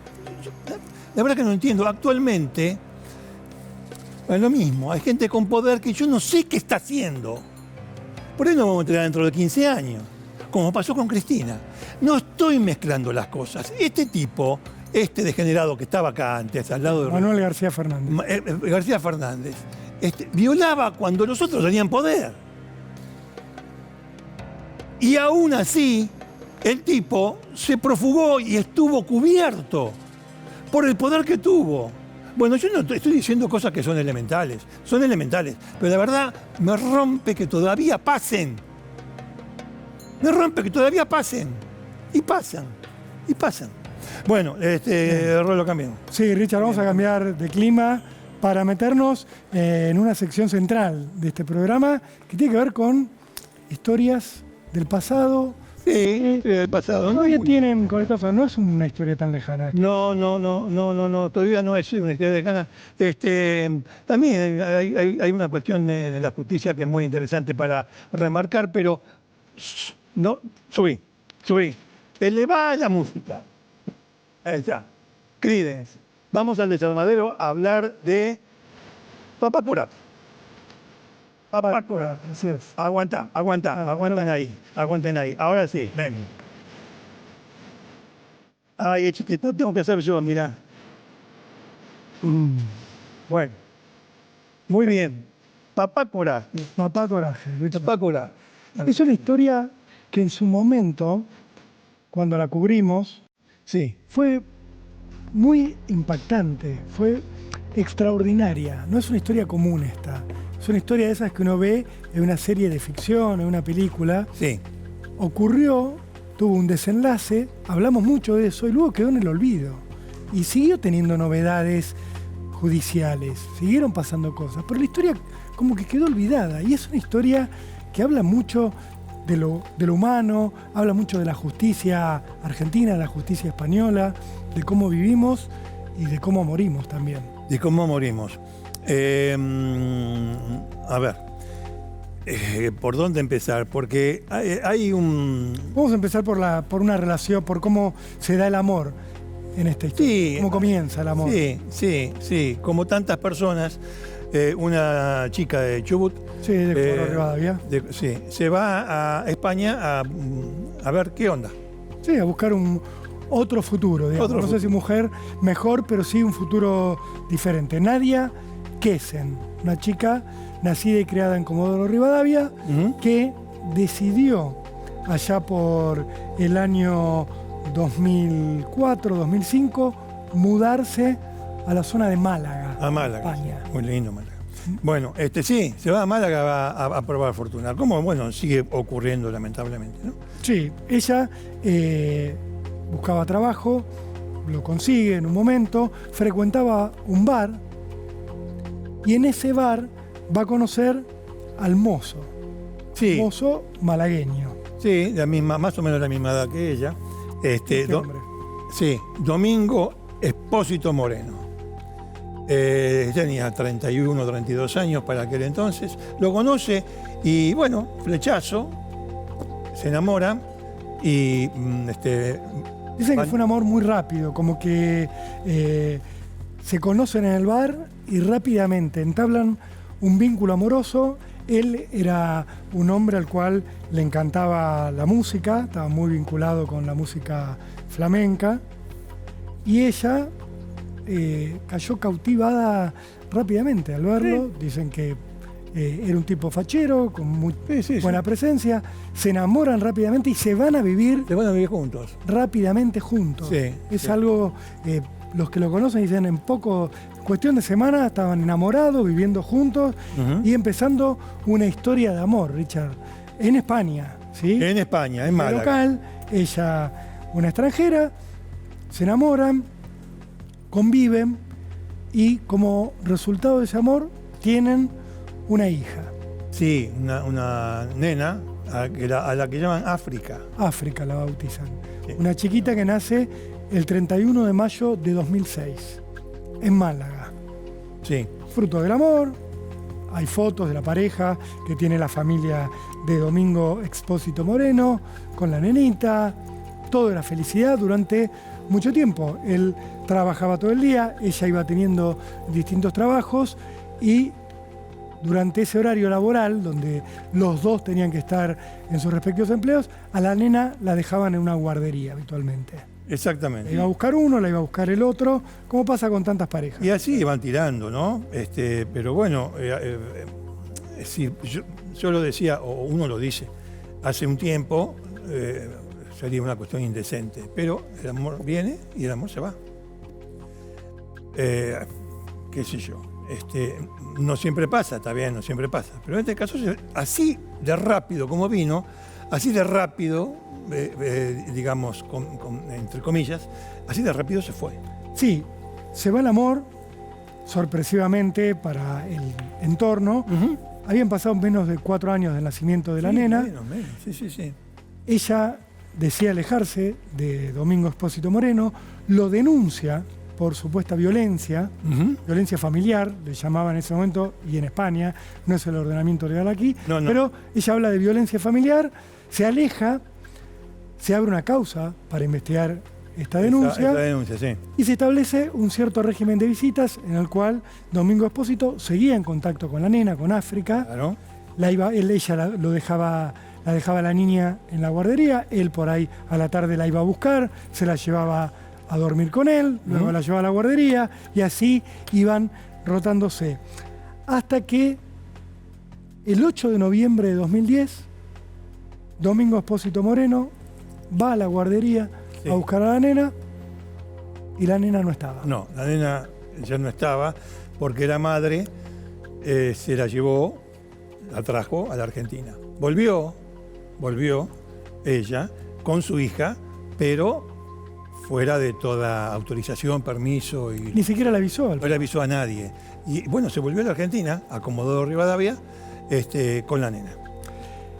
él se encuentra con la noticia en la guardería. Cuando le dicen, no la trajo hoy, no está la nena. Va a la casa, no estaba Nadia, obviamente tampoco estaba la nena, logra comunicarse con Nadia y ella le dice, no, bueno, me volví a Comodoro Rivadavia. Él ante esto, obviamente, le hace un reproche y va a la justicia en España. Que no sabía qué hacer, estaba desesperado el tipo, ¿no? Porque de golpe y porrazo se quedó sin la hija. Con el tema de quedarse sin la mujer, bueno, ya estaban separados, ya el tema de que el amor se fue y todo eso. Pero con la hija es distinto. Por supuesto. Ya, como el propio término lo dice, ¿no? Filia, filio, hija. Es un amor diferente al de Eros, al del amor de la pareja. Es distinto. Es un amor de toda la vida. Bueno, ahí se quedó empieza, sin eso. Y claro. dice, ¿qué hago? Es un problema, porque acá, hacer papeles acá, qué sé yo, es decir, la justicia es burocrática en todas partes, especialmente en España. Claro. Porque nosotros tomamos de España, ¿eh? Sí, sí. Bueno. Pero a él no le quedaba otra. Tuvo que ir no le quedaba otra, no, obviamente. A un juzgado de Santa Fe de los Boliches, en Fuengirola, que era el que tenía jurisdicción sobre el lugar donde estaba el domicilio. Hace el reclamo. Mi hija, que nació en España, y este era un tema fundamental, nació acá en España. Claro, es española. África es española. La madre se la lleva a la Argentina. Yo exijo que la obliguen a la madre a traerla de vuelta o a que yo pueda tener contacto con mi hija. Y a que se críe en el entorno en el cual nació, en el cual ya empezó con sus pequeños, con sus amiguitos, la guardería, bueno, y la escolarización. Bueno, todo eso, la nena es española, nació acá, tiene que ser acá. Les dijeron que sí. Sí, pero arreglátela, y había un tema. Primero la jueza, cuando revisa todo, le dice, usted tiene una denuncia por violencia doméstica. Ah, también, sí, estaba el tema de la denuncia, sí. Vamos a investigarla. Sí. Se investiga esa denuncia, lleva tiempo, se aclara que era falsa, que no había era una mentira, que había por parte esgrimido Nadia Kesen para alejar a Domingo de su hija. La causa esa se cierra, la causa por violencia, porque era falsa la denuncia. La justicia dice, bueno, sí, por empezar, para dirimir este conflicto, la nena tiene que estar acá en España. Tiene razón usted. Si la nena nació acá, vivía acá, iba a una guardería acá, ya estaba empezando la escolarización, tenía compañeritos, tiene a toda la familia paterna acá, bueno, tiene que estar acá. Y acá vemos el tema de la custodia. Pero, claro, pero tiene que estar en España. Pero ¿qué pasa? Vos estás en España, hay un juez, una jueza de España que te dice, tenés razón, ¿y cómo la traemos la nena? Y ahí Domingo empieza a ir a los medios a nivel local. Sí. Su familia se moviliza, su familia en España, y ahí lo empiezan a llamar Padre Coraje, porque era un hombre luchando por ver a su hija, un papá. Estar con la hija. Sí. Entonces, en un momento dado, él llega a la conclusión de que si no viene para acá, no va a lograr nada, porque la justicia española le daba la razón. Sí, que la nena esté acá. Bueno, ¿y cómo hacemos? Si la montaña no va a Mahoma, Mahoma va a la montaña. Pero hay que juntar la plata para venirse para acá. Sí. Porque el tema era, bueno, voy a ir para la Argentina y la voy a pelear allá. La voy a pelear en tribunales, ya tenía un aval en la justicia española. Pero bueno, no se hace todo así. Además, no era de familia de plata. Mozo. Era mozo. Estaba un laburo. Era un muchacho, nada. De un sueldo humilde para pagarte un viaje, una estadía. Tarda en llegar, tarda en venir, mejor dicho, no en llegar. Tarda en hacer, en venir a la Argentina para empezar los trámites acá. Pero vino en el año 12. Sí, en el año 12. Sí, alrededor del año 12, él hace los primeros planteos acá, había llegado unos meses antes a la Argentina, pero él se va directo a Comodoro Rivadavia. Ah, sí. Toma contacto con Nadia Kesen. Sí. Quiero ver a mi hija. Claro, la nena seguía creciendo, la nena obviamente lo conocía a su papá, empieza a expresar su voluntad de tener relación y un vínculo con su padre, por lo cual él se consigue un trabajo en Comodoro Rivadavia, logra contratar abogados en Comodoro Rivadavia para ir a la justicia de familia de Comodoro Rivadavia con el fallo español en mano, para convencer a una autoridad argentina de que obligara a Nadia Kesen a entregar a la nena para que la nena viajara a España con él. El tipo todo lo que hizo, lo hizo con lo que corresponde. Todo. todo legalmente, no dejó de dar un paso sin estar a derecho, como se suele decir, sin el aval de la ley. Richard, eso es lo que tenía que hacer. Él consigue trabajo acá en un restaurante, Sí. acá en Comodoro Rivadavia. Sí. Genera un círculo de amistades, amigos que lo apoyan en esta lucha, que era seguida por los medios españoles. Ya el padre Coraje, que estaba acá, Ya estaba acá, claro. empiezan a pasar los meses. Él logra el contacto con la nena, con su hija, con África. La mamá de África, Nadia, la mandaba a clases de baile, de flamenco. Él iba a buscarla a las clases, cuando le tocaba, el día que le tocaba, iba, buscaba a su hijita, la llevaba con él a la casa donde estaba viviendo, y en ese ir a las clases de ballet conoce a una profesora de la nena. Sí. A una mujer que en ese momento estaba separada de una pareja con la que había tenido un hijo también. Carolina. Una mujer que se llama Carolina Gallá, a quien aquí vemos, y que, como podrán adivinar de la foto, se enamora de Domingo. Sí. Domingo la iba a ver. Pareja. Claro, forman una pareja. Carolina, que a su vez tenía un nene, lo comento, porque más allá de todo, ella tenía una sensibilidad especial por los niños, por la nena. Claro. Ella misma era madre. Ella tiene un vínculo con Domingo, empieza una relación donde estaban integrados, te diría, casi como una familia ensamblada, porque Carolina establece relación también con la hija de Domingo, Domingo con el nene, y ella estaba al tanto de esta lucha que tenía Domingo Y lo apoyaba. Sí, claro. para conseguir que la justicia le diera la razón. Lo empieza a ayudar Carolina al punto de hacer cenas, cobrando el cubierto para recaudar plata, para ayudar a Domingo a subsistir, a pagarle a los abogados. Y Domingo seguía adelante con esta lucha de, denme la razón, y daba entrevistas, Richard, a los medios españoles que le prestaban mucha atención. Sigue sin saber nada, ni de su madre. Nada. Solo lo único que pude saber es que sigue aquí en Comodoro, pero no sé en qué casa, porque no tiene ningún teléfono donde yo podía localizarla. Vengo en las casas, en la casa de la abuela, en la casa de la pareja de ella, nadie responde. Visito las casas de los tíos, tampoco, nada, nadie sabe nada de ella. Así que sí, voy al colegio de donde iba mi hija, y nada, desde el 13 de marzo que todavía que no asiste al colegio. Ya. La justicia, una jueza de Comodoro Rivadavia, le dice, sí, usted tiene razón, pero la nena no puede viajar sin la mamá. O sea, si usted se quiere llevar a la nena a España, la mamá tiene que ir a España también. Arreglen en España este tema de la custodia, de las visitas, de dónde va a vivir la nena, porque la nena nació allá y el vínculo se estableció allá, se tiene que ocupar la justicia española, y después vemos. Nadia Kessen, que dice, yo no voy a viajar a España. ¿Por qué me van a obligar a mí a viajar a España? Y le dice la justicia, porque tiene que llevar a la nena. Domingo empieza a plantear que no venga Nadia. Yo me voy con la nena, que la justicia española está diciendo que viaje con la nena para allá, que la justicia argentina dice que la nena tiene que estar allá, y que nadie haga lo que quiera. Esto demora un montón todo el trámite judicial. Y es un conflicto casi insoluble, porque vos fijate que para la madre es como perder a la hija. Claro. No, yo no voy a ir todo el tiempo a España. Además, escúchame, fue a España a buscar un porvenir, no lo obtuvo, volvió a la Argentina, 2 pesos con 20. Y este muchacho lo mismo. Bueno, una vez que vuelve a España, en España se queda. Pero había una fecha para viajar. Claro, Richard, que es lo que se hablaba con el periodista español, el propio Domingo. La jueza de primera instancia dice que viajen juntos. La Cámara de Casación dice, esto no está bien, este dictamen, la nena tiene que permanecer en la Argentina. Van al Superior Tribunal de Justicia. Sí. Y el Superior Tribunal de Justicia, largo trámite, en Chubut, obviamente, le termina dando la razón a Domingo, pero establece la condición ineludible de que Nadia Kessen viaje con la nena.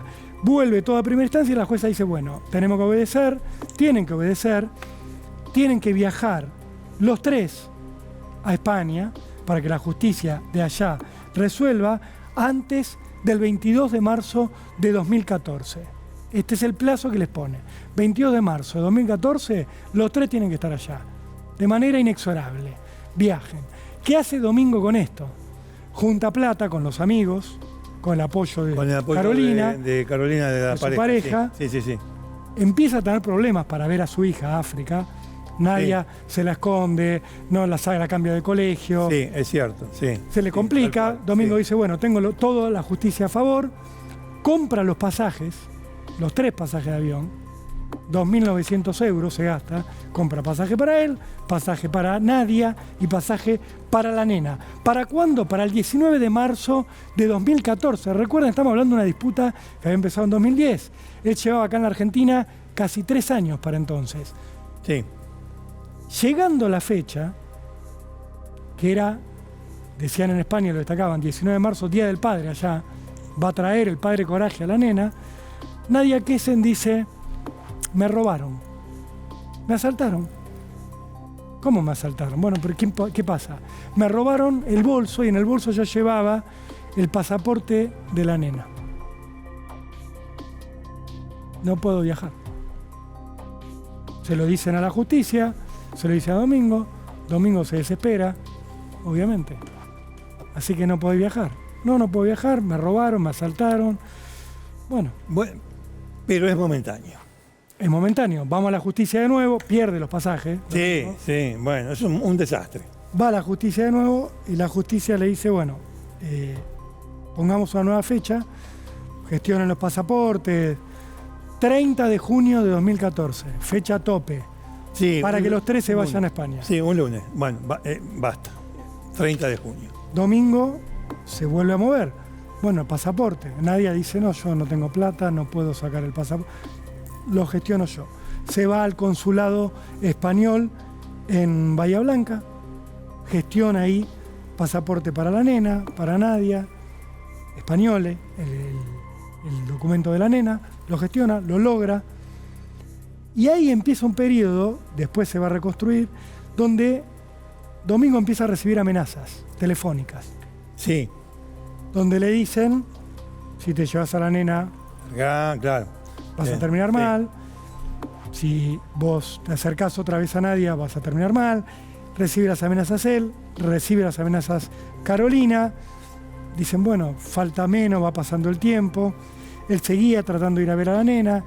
Va a ver a la nena un día, a buscarla a la casa de la abuela materna, de la mamá de Nadia. Y había 2 tipos en la puerta de la casa. Que le dicen, vení, entrá a la casa. Él sabía que no podía entrar a la casa de la familia. Duda, lo filma a los tipos que le están diciendo, sí, vení, entrá. No, bueno, está bien, me voy sin ver a la nena. Circunstancias extrañas, Richard, que se van repitiendo hasta el 25 de junio de 2014. 5 días antes del viaje. Él llega con Carolina y el nene. El hijo de Carolina. El hijo de Carolina. En el auto. Baja del auto. Se aparece un tipo y le pega 5 tiros. A Domingo, directamente. Directamente. No se llevó nada.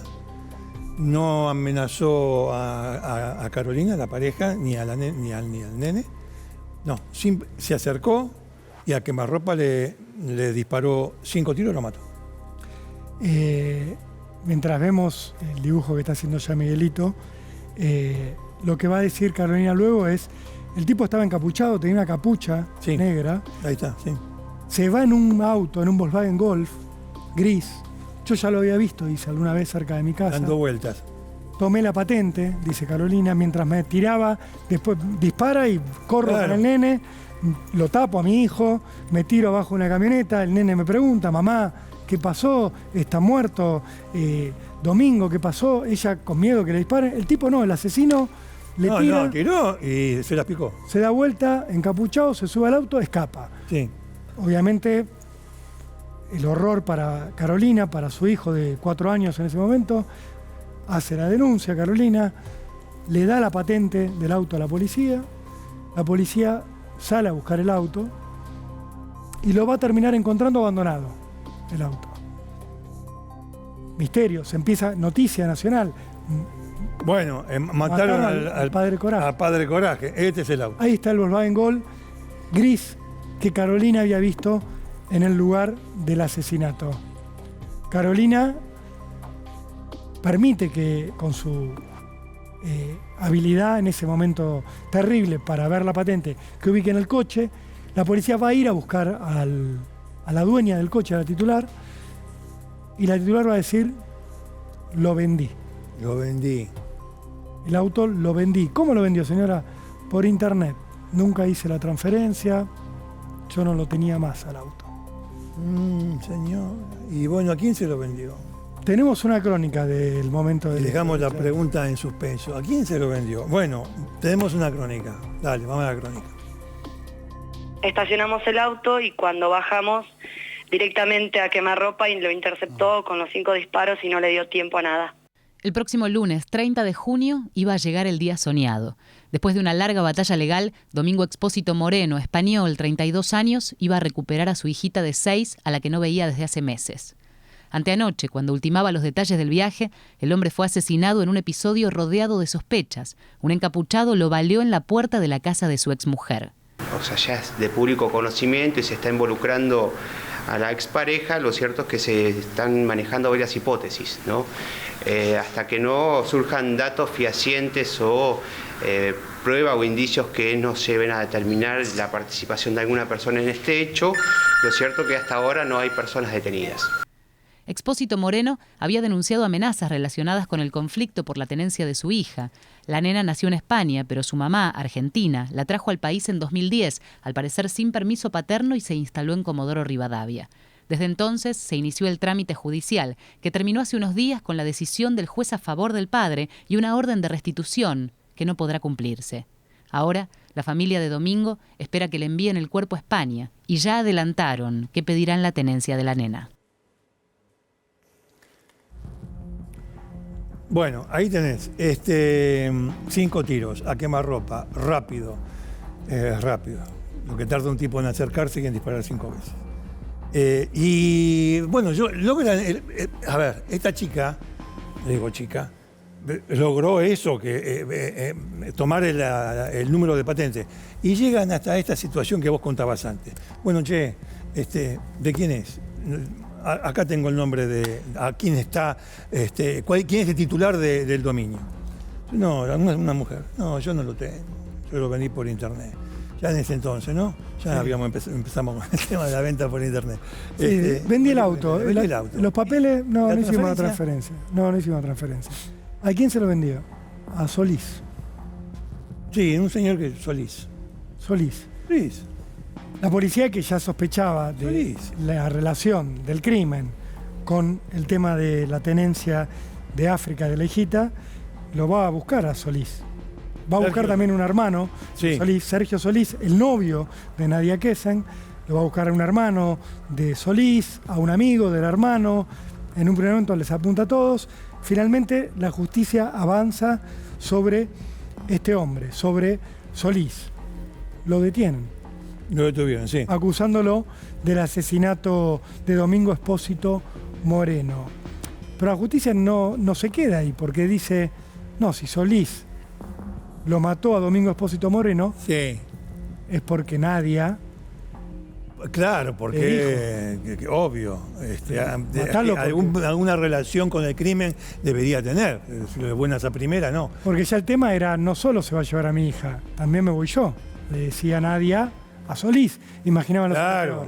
Entonces, Solís preso, y la justicia la imputa a Nadia por ser partícipe del asesinato de Domingo. El día del crimen, el 25, descubren que entre Nadia y Solís, Sergio Solís, hubo 21 llamados. 21 llamados.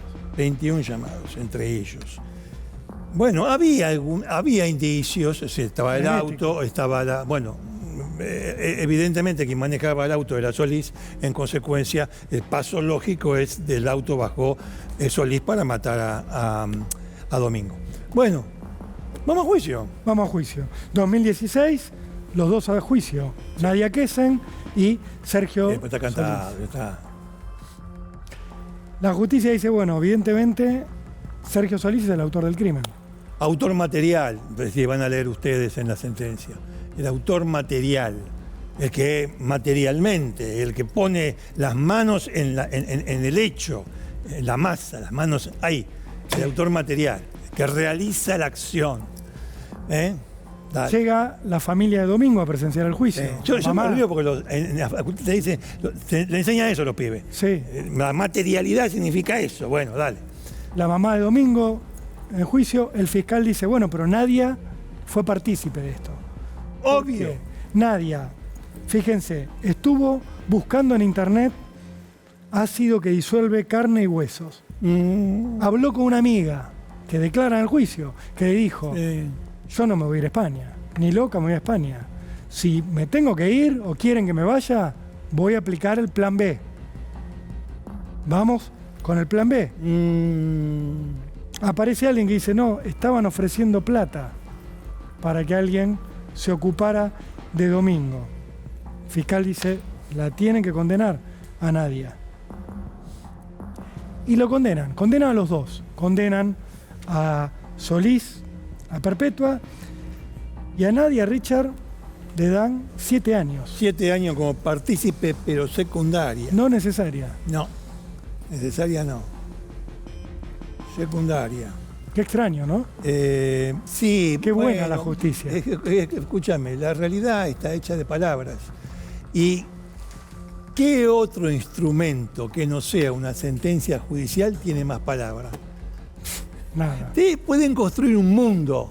Y total, están amparados, más allá de la lógica y el razonamiento, están amparados por el cargo, ¿no? Lo firma el juez Pérez. Sí. Perdón, con los jueces Pérez. Hay un Pérez que ya me referí. Bueno, escúchame, son palabras. Sí, son palabras. No, bueno, esta mujer fue partícipe secundaria, no fue la instigadora, como habían pensado en un momento. La instigadora tiene el mismo pena que el autor, que el autor material. La instigadora es andá y matalo. Claro. La dice, no fue así. Sí. Ahí estamos viendo el momento del veredicto, la mamá de Domingo hablando. Salen de ahí. Por así te vieron en algún momento de una satisfacción a medias. No, bueno, dale. Sí. Pero no termina ahí la cuestión judicial, Richard. Porque empiezan a apelar. Apelación, y ahí aparecen estos jueces que a vos tanto te gustan, que son los que están sentados en el escritorio, que revisan el expediente y dicen, no, es verdad. Esta chica, para mí, yo no estuve en el juicio, ¿eh? No, el juicio no estuve en el juicio. No. Pero para mí, para mí no tuvo nada que ver. Disculpe, señor juez, disculpe, ¿no? Señores jueces del Tribunal Superior de Justicia de Chubut, disculpe. Vamos a sacar por un momento a Nadia. Vamos a sacarla por un momento. El otro, el que parece que sí, ¿no? Con el otro sí. A Solís le metemos. Sí. Bueno, ¿por qué lo habrá hecho? Para mí, que estamos acá sentados tomando un café en el tribunal, para mí, el tipo le tenía bronca al otro porque se quería llevar la quería hacer sufrir a la novia. Tenés razón. Pero ella no tuvo nada que ver. Tenés razón. Ella nunca le dijo nada. No, para mí, jamás le dijo nada de nada. El tipo se elucubró todo solo. Él le tenía es de bronca. mente rápida, mente ágil, hace sinapsis muy rápidamente y entonces crea conexiones neuronales y pensó. En una de esas conexiones neuronales lo que se le apareció en la cabeza fue, voy a perder a Nadia. Claro. Todo por este hijo de mil. ¿Qué me importa la nena? No le voy a decir nada a nadie. No voy a decir nada. Yo lo voy a hacer todo solito. Sí, voy a ir. Con mi cochecito, todo. Lo voy a matar, voy a volver con Nadia. Esto es una boludez más grande que una casa. Se lo estoy diciendo al amigo que está allá. Pero pasó. Es una boludez enorme. Pero pasó. Sí, también. Pasó, Richard. Absuelta Nadia. Vaya a su casa. La absolvieron. Sí, vaya con su hija a África. Ojo. Sálgase con la suya. Quédese con la nena, con Comodoro Rivadavia. El padre no está mal. El padre está muerto. El padre está muerto. Y el otro le dieron 17 años, porque tampoco le dieron perpetua. No le dieron perpetua. No, porque vamos. No, porque, a ver, el tema de la alevosía. No me gusta. No, escúchame, no vamos a fumar debajo del agua. Sí. Tribunal Superior de Justicia de Chubut. Tiene fallos muy buenos, tiene fallos muy malos. Bueno, escúchame, hay que decir una cosa para que después no haya quilombo, ya estoy repodrido de todo esto. nadie es absolutamente inocente. Sí. Es inocente de toda inocencia, no tiene nada que ver con nada. Ojo, Inocente. ojo. Absuelta, Estamos diciéndolo muy en inocente. serio. Nadia Kessen no hizo nada, fue su novio por las suyas que lo mató a Domingo Espósito Moreno. Hay una familia de España que, además de estar muy amargada por esta resolución de la justicia, sigue luchando para ver a África. Sigue luchando para ver a África, a quien no pueden ver. Bueno, en definitiva, ¿dónde está? Usted saque sus conclusiones. Nosotros no decimos nada. Nadie es absolutamente inocente, no se olvide. Excelente programa. Miguel, querido, ¿qué dibujaste? Ya estábamos pisteando un poco. Este es el momento. Complicada, mira, justamente el momento crucial, Claro. cuando lo matan a Domingo. Exacto. Ahí está Todos los detalles, Miguel. todo, claro. El arma, me impacta cuando haces el fogonazo del arma al estilo de las viejas historietas. El hombre encapuchado, el pobre Domingo que lo hiciste tal cual era, sorprendido. Sí. Carolina protegiendo a su hijo, Así es. el auto. Como siempre, Miguel Paradiso nos muestra lo que no podemos ver. Si quieren ver más de lo que hace el maestro, Miguel Paradiso Arte en Instagram, esto y todo lo que hace este gran maestro. ¿Qué puedo agregar? Nada, Gracias. un grande de Ricardo, todo. gracias, Rolo. Bueno, lamentable todo esto. Bueno, amigos, ¿sabés que tiene razón? No me había fijado en el fogonazo. Sí, es impactante. Tienes razón. Podemos mostrar de nuevo, No, podemos hacerlo de vuelta. Impresionante. Ahí Muy bien. Ahí cuando le dispara. Claro, ahí está. Impactante. O la garra que... Mirá. Qué grande que son. Para Bueno, muy bien. darle más realismo, claro. Total. Bueno, Miguelito, gracias. Gracias, Richard. Nosotros hacemos una pausa. Dale, vamos. Dale, pausa y volvemos.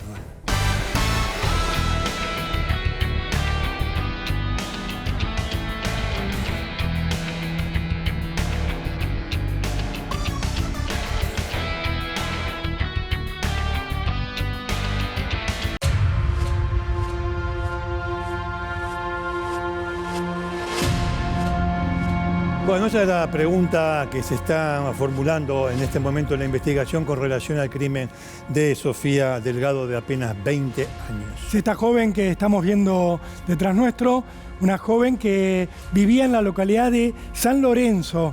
Es una localidad que está ubicada en las afueras de Rosario, en la provincia de Santa Fe, para que se ubiquen. ¿Dónde fue la batalla? Donde fue la famosa Lorenzo, batalla Cabral, San Martín. de San Lorenzo, donde está el puerto. Sofía Delgado, 20 años, desapareció en la noche del 30 de octubre de este año, hace poquito, hace un mes y pico. ¿Qué ocurre con Sofía? Dice que va a salir a hacer unas compras y nadie la vuelve a ver. Empiezan a buscarla, la policía se moviliza ante la denuncia, sobre todo de los hermanos de Sofía, que querían saber, lógicamente, qué había ocurrido con ella. Empiezan a reconstruir las relaciones de Sofía Delgado y descubren que tenía un vínculo que algunos definen como de amantes con un transportista llamado Alejandro Bevilacqua. Digo de amantes porque Bevilacqua está en pareja, tiene una mujer.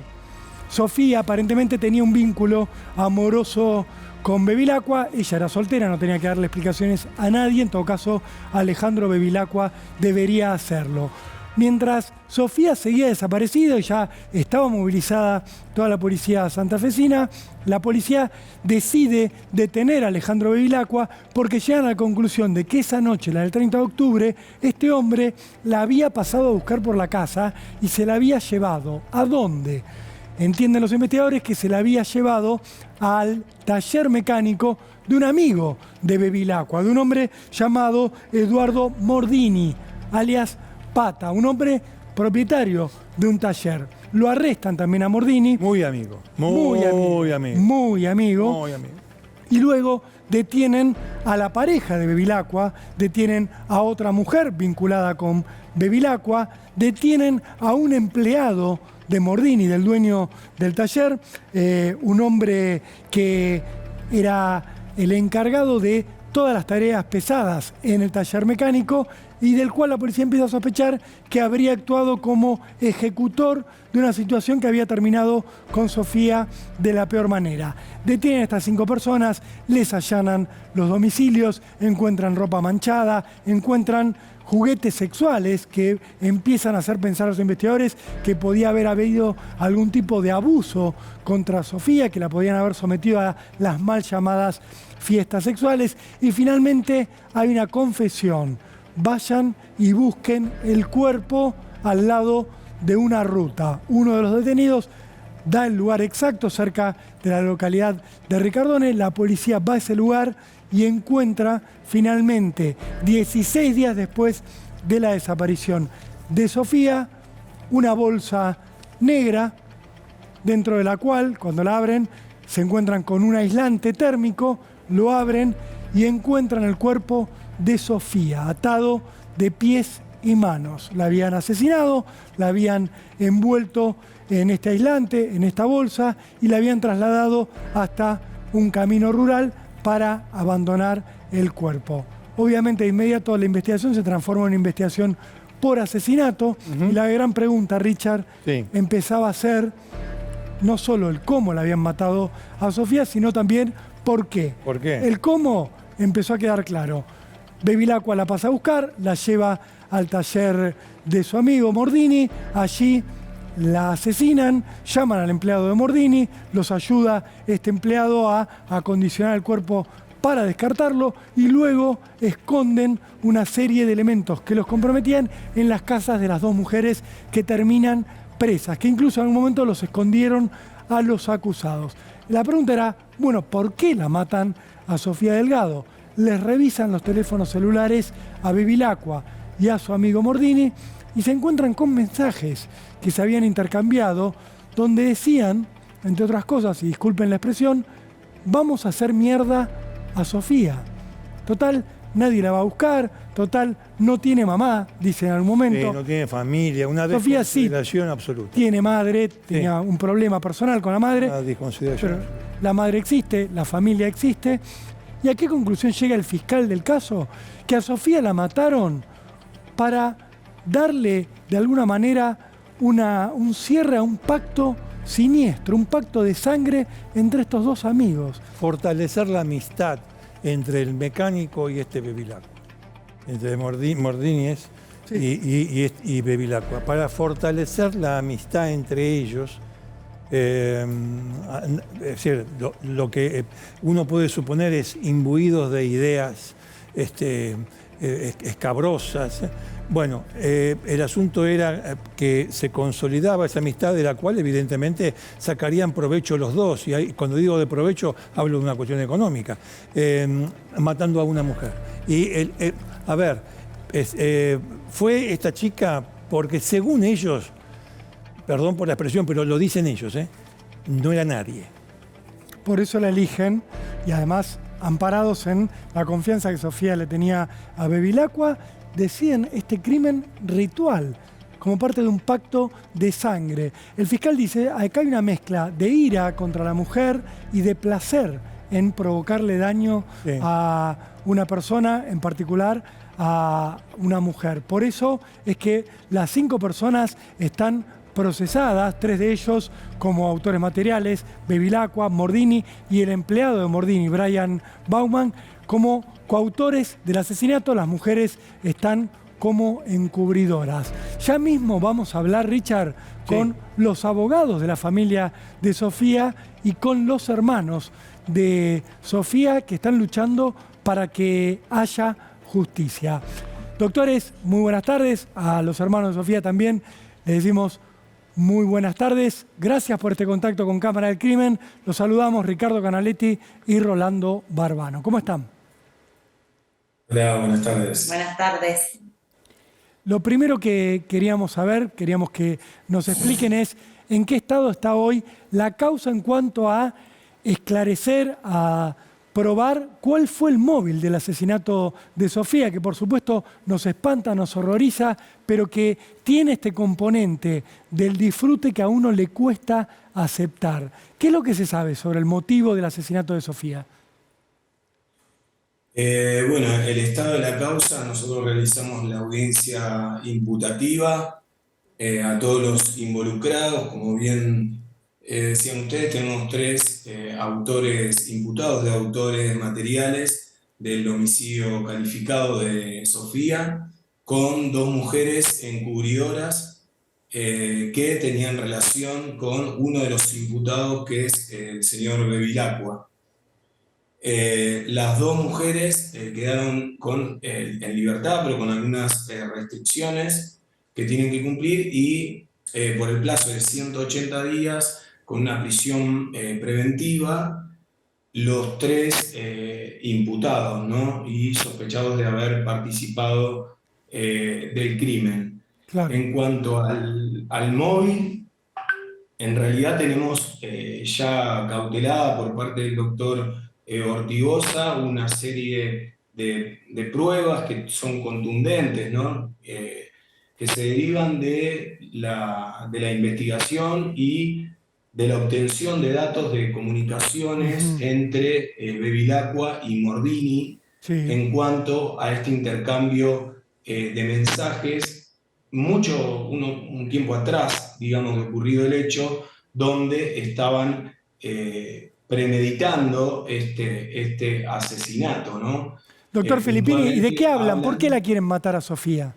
¿Qué es lo que quieren hacer ellos? Las conversaciones hablan de que como que se querían sacar la ira que tenían puntualmente. Bevilacqua habla de esa cuestión, plantean que, digamos, si en realidad el término que utilizan es la vamos a hacer acá, digamos, mierda a esta chica. Total, no la va a reclamar nadie. Después hay todo otro contexto, ¿no? Que por qué no la va a buscar nadie. Hay algunas cuestiones de conflictos intrafamiliares, por lo cual Sofía estaba un tanto alejada con sus progenitores, no así con sus hermanos, por lo cual entendemos desde la línea de investigación que están hablando de Sofía, y que Sofía ya tenía contactos sentimentales y sexuales con Bevilacqua, ¿no? Claro. Y se aprovecha de eso. A ver, doctor Filippini, estos tipos se aprovechan de esa vulnerabilidad de Sofía, es decir, vulnerabilidad que surge de justamente la persona engañada, tener relación con uno de quienes resultarían sus asesinos.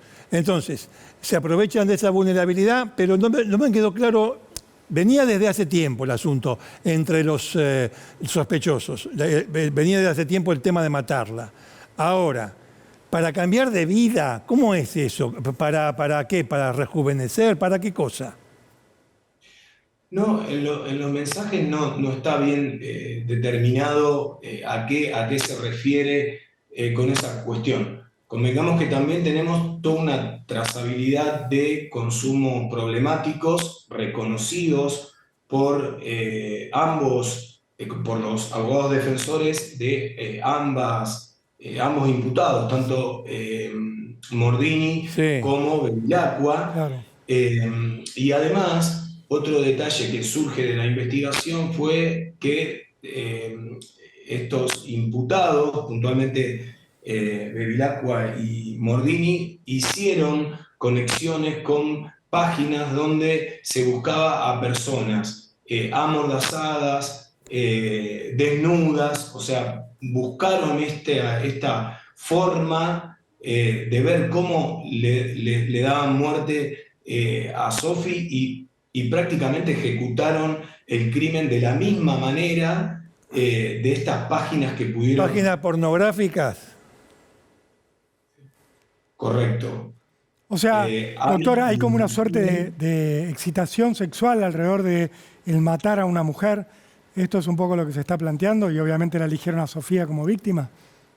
Sí, en realidad los vínculos con Sofía ya lo tenía, como ustedes bien plantearon, los tenía con Bevilacqua. Nosotros consideramos que como hay una amistad entre estas dos personas, obviamente la llevan hasta este lugar y bueno, y están estas personas ya esperando a su víctima, ¿no? Por eso la premeditación de este caso, claro. La alevosía con que se actuó sobre la víctima, y bueno, por ahí están los hermanos, pero los hermanos están participando activamente en las audiencias y saben lo que ya se habló en cuanto a los resultados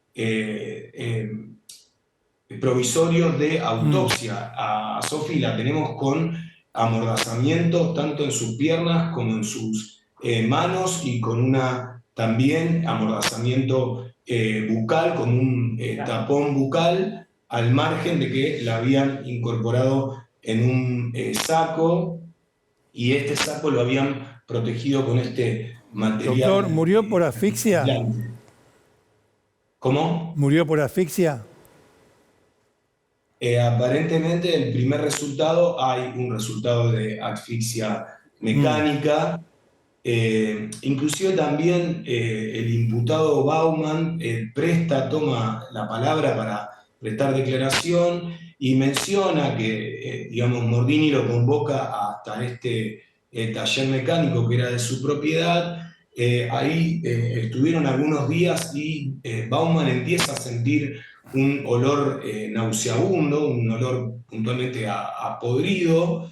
Lo consulta a Mordini, qué había en ese saco, en esa bolsa, ubica, digamos, posiciona ese saco dentro del taller de Mordini y Mordini hace evasivas, le dice que no sabe quién lo puede haber dejado ahí en ese lugar. Inclusive menciona a modo de broma, le dice a Baumann, mira, dejá, ni lo revisemos porque a lo mejor puede ser el cuerpo de esta piba que están buscando hace un montón de días. Un chiste. Después, bueno, Baumann manifiesta que continúa con las preguntas sobre qué hay dentro de ese saco y toman ambos la decisión de trasladar y arrojar ese saco en una F-100 que fue secuestrada hace pocos días en un camino rural de la localidad de Ricardone. Sí. Que, bueno, puntualmente, como ustedes mencionaron, Mordini, al quebrarse frente a los investigadores, posiciona el lugar donde encuentran. Y así se hace el hallazgo. Doctor, usted está acompañado por Micaela y por Agustín, hermanos de Sofía. Los queríamos saludar, darles nuestras condolencias a los dos, a Micaela y a Agustín, agradecerles que estén aquí hablando con nosotros. Y les queríamos pedir un comentario, una reflexión sobre cómo se sienten ante tanto horror, porque no solo les arrebataron a su hermana, sino todo lo que se está hablando parece sacado de una película de terror llena de un nivel de sadismo pocas veces visto. ¿Cómo están ustedes en este momento? Buenas tardes, ¿cómo les va? Y esto es, sinceramente, tenemos mucha bronca porque Sofía no merecía este final, no merecía terminar así por la vida que tuvo, que le hicieron tener. Ella no merecía este final, no merecía que nos arrebaten así. Esto es muy repentino y cómo se dio todo, fue un antes y un después en nuestras vidas. Todavía tenemos que estar trabajando con eso, pero es difícil aguantar la bronca. ¿Qué tal, la doctora Maderna? Sí, ¿cómo le va? Bueno, le explico. La situación era una situación de vulnerabilidad. En el año 2022 ya Sofía, con su hermana menor Lourdes, habían hecho una denuncia de un delito grave contra su papá, al cual su mamá no le creyó, y en el juzgado de familia se había hecho una exclusión de hogar. De ahí su papá se va con su mamá de la casa y se quedan los menores viviendo a cargo de Micaela y Sofía y Lourdes. Agustín, tiempo antes, en el año 2019-2020, ya se había ido de la casa por estas situaciones de violencia constante que pasaban y de abusos contra ellos. Se va y cuando Agustín se entera que sus hermanas habían denunciado a sus papás y sus papás se habían ido porque su mamá no les creyó a sus hermanas, vuelve a vivir con ellas. Entonces, acá lo que hay que erradicar es que estaban solas estas criaturas donde ya había denuncias, donde ya había prohibiciones de acercamiento y donde el final de Sofía fue a raíz de toda esta vulnerabilidad y que no tenía quien la cuide. Por eso estas personas manifiestan que a Sofía nadie la iban a buscar. Y es donde ellos dicen, vamos a sellar nuestra amistad con este crimen. Ahí está, entendimos perfectamente, doctora. Y le agradecemos mucho tanto a usted como a su colega y como a los hermanos de Sofía. Hubiésemos querido tener más tiempo, pero bueno, por lo menos hemos tenido su presencia y su palabra para aclarar aspectos que son para nosotros importantes y esenciales en esta causa. Muchísimas gracias a los cuatro. Bueno, muy bien. Richard, ¿hacemos una pausa? Tenemos que hacer una pausa. Pausa.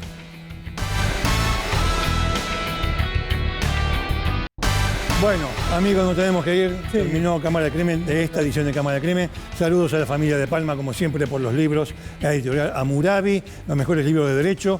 También a Carlos y a Elsa, de la Casa de la Lapicera. Ahí está, muy bien, muy bien, muy bien. Yo voy a mostrar la mía. Acá está. De Suipacha 245. Y a Alan de Juncal, Sastrería Medida, de la calle Paraná 545. Bueno. Nos despedimos, Richard. Ci vediamo tra una settimana. Arrivederci.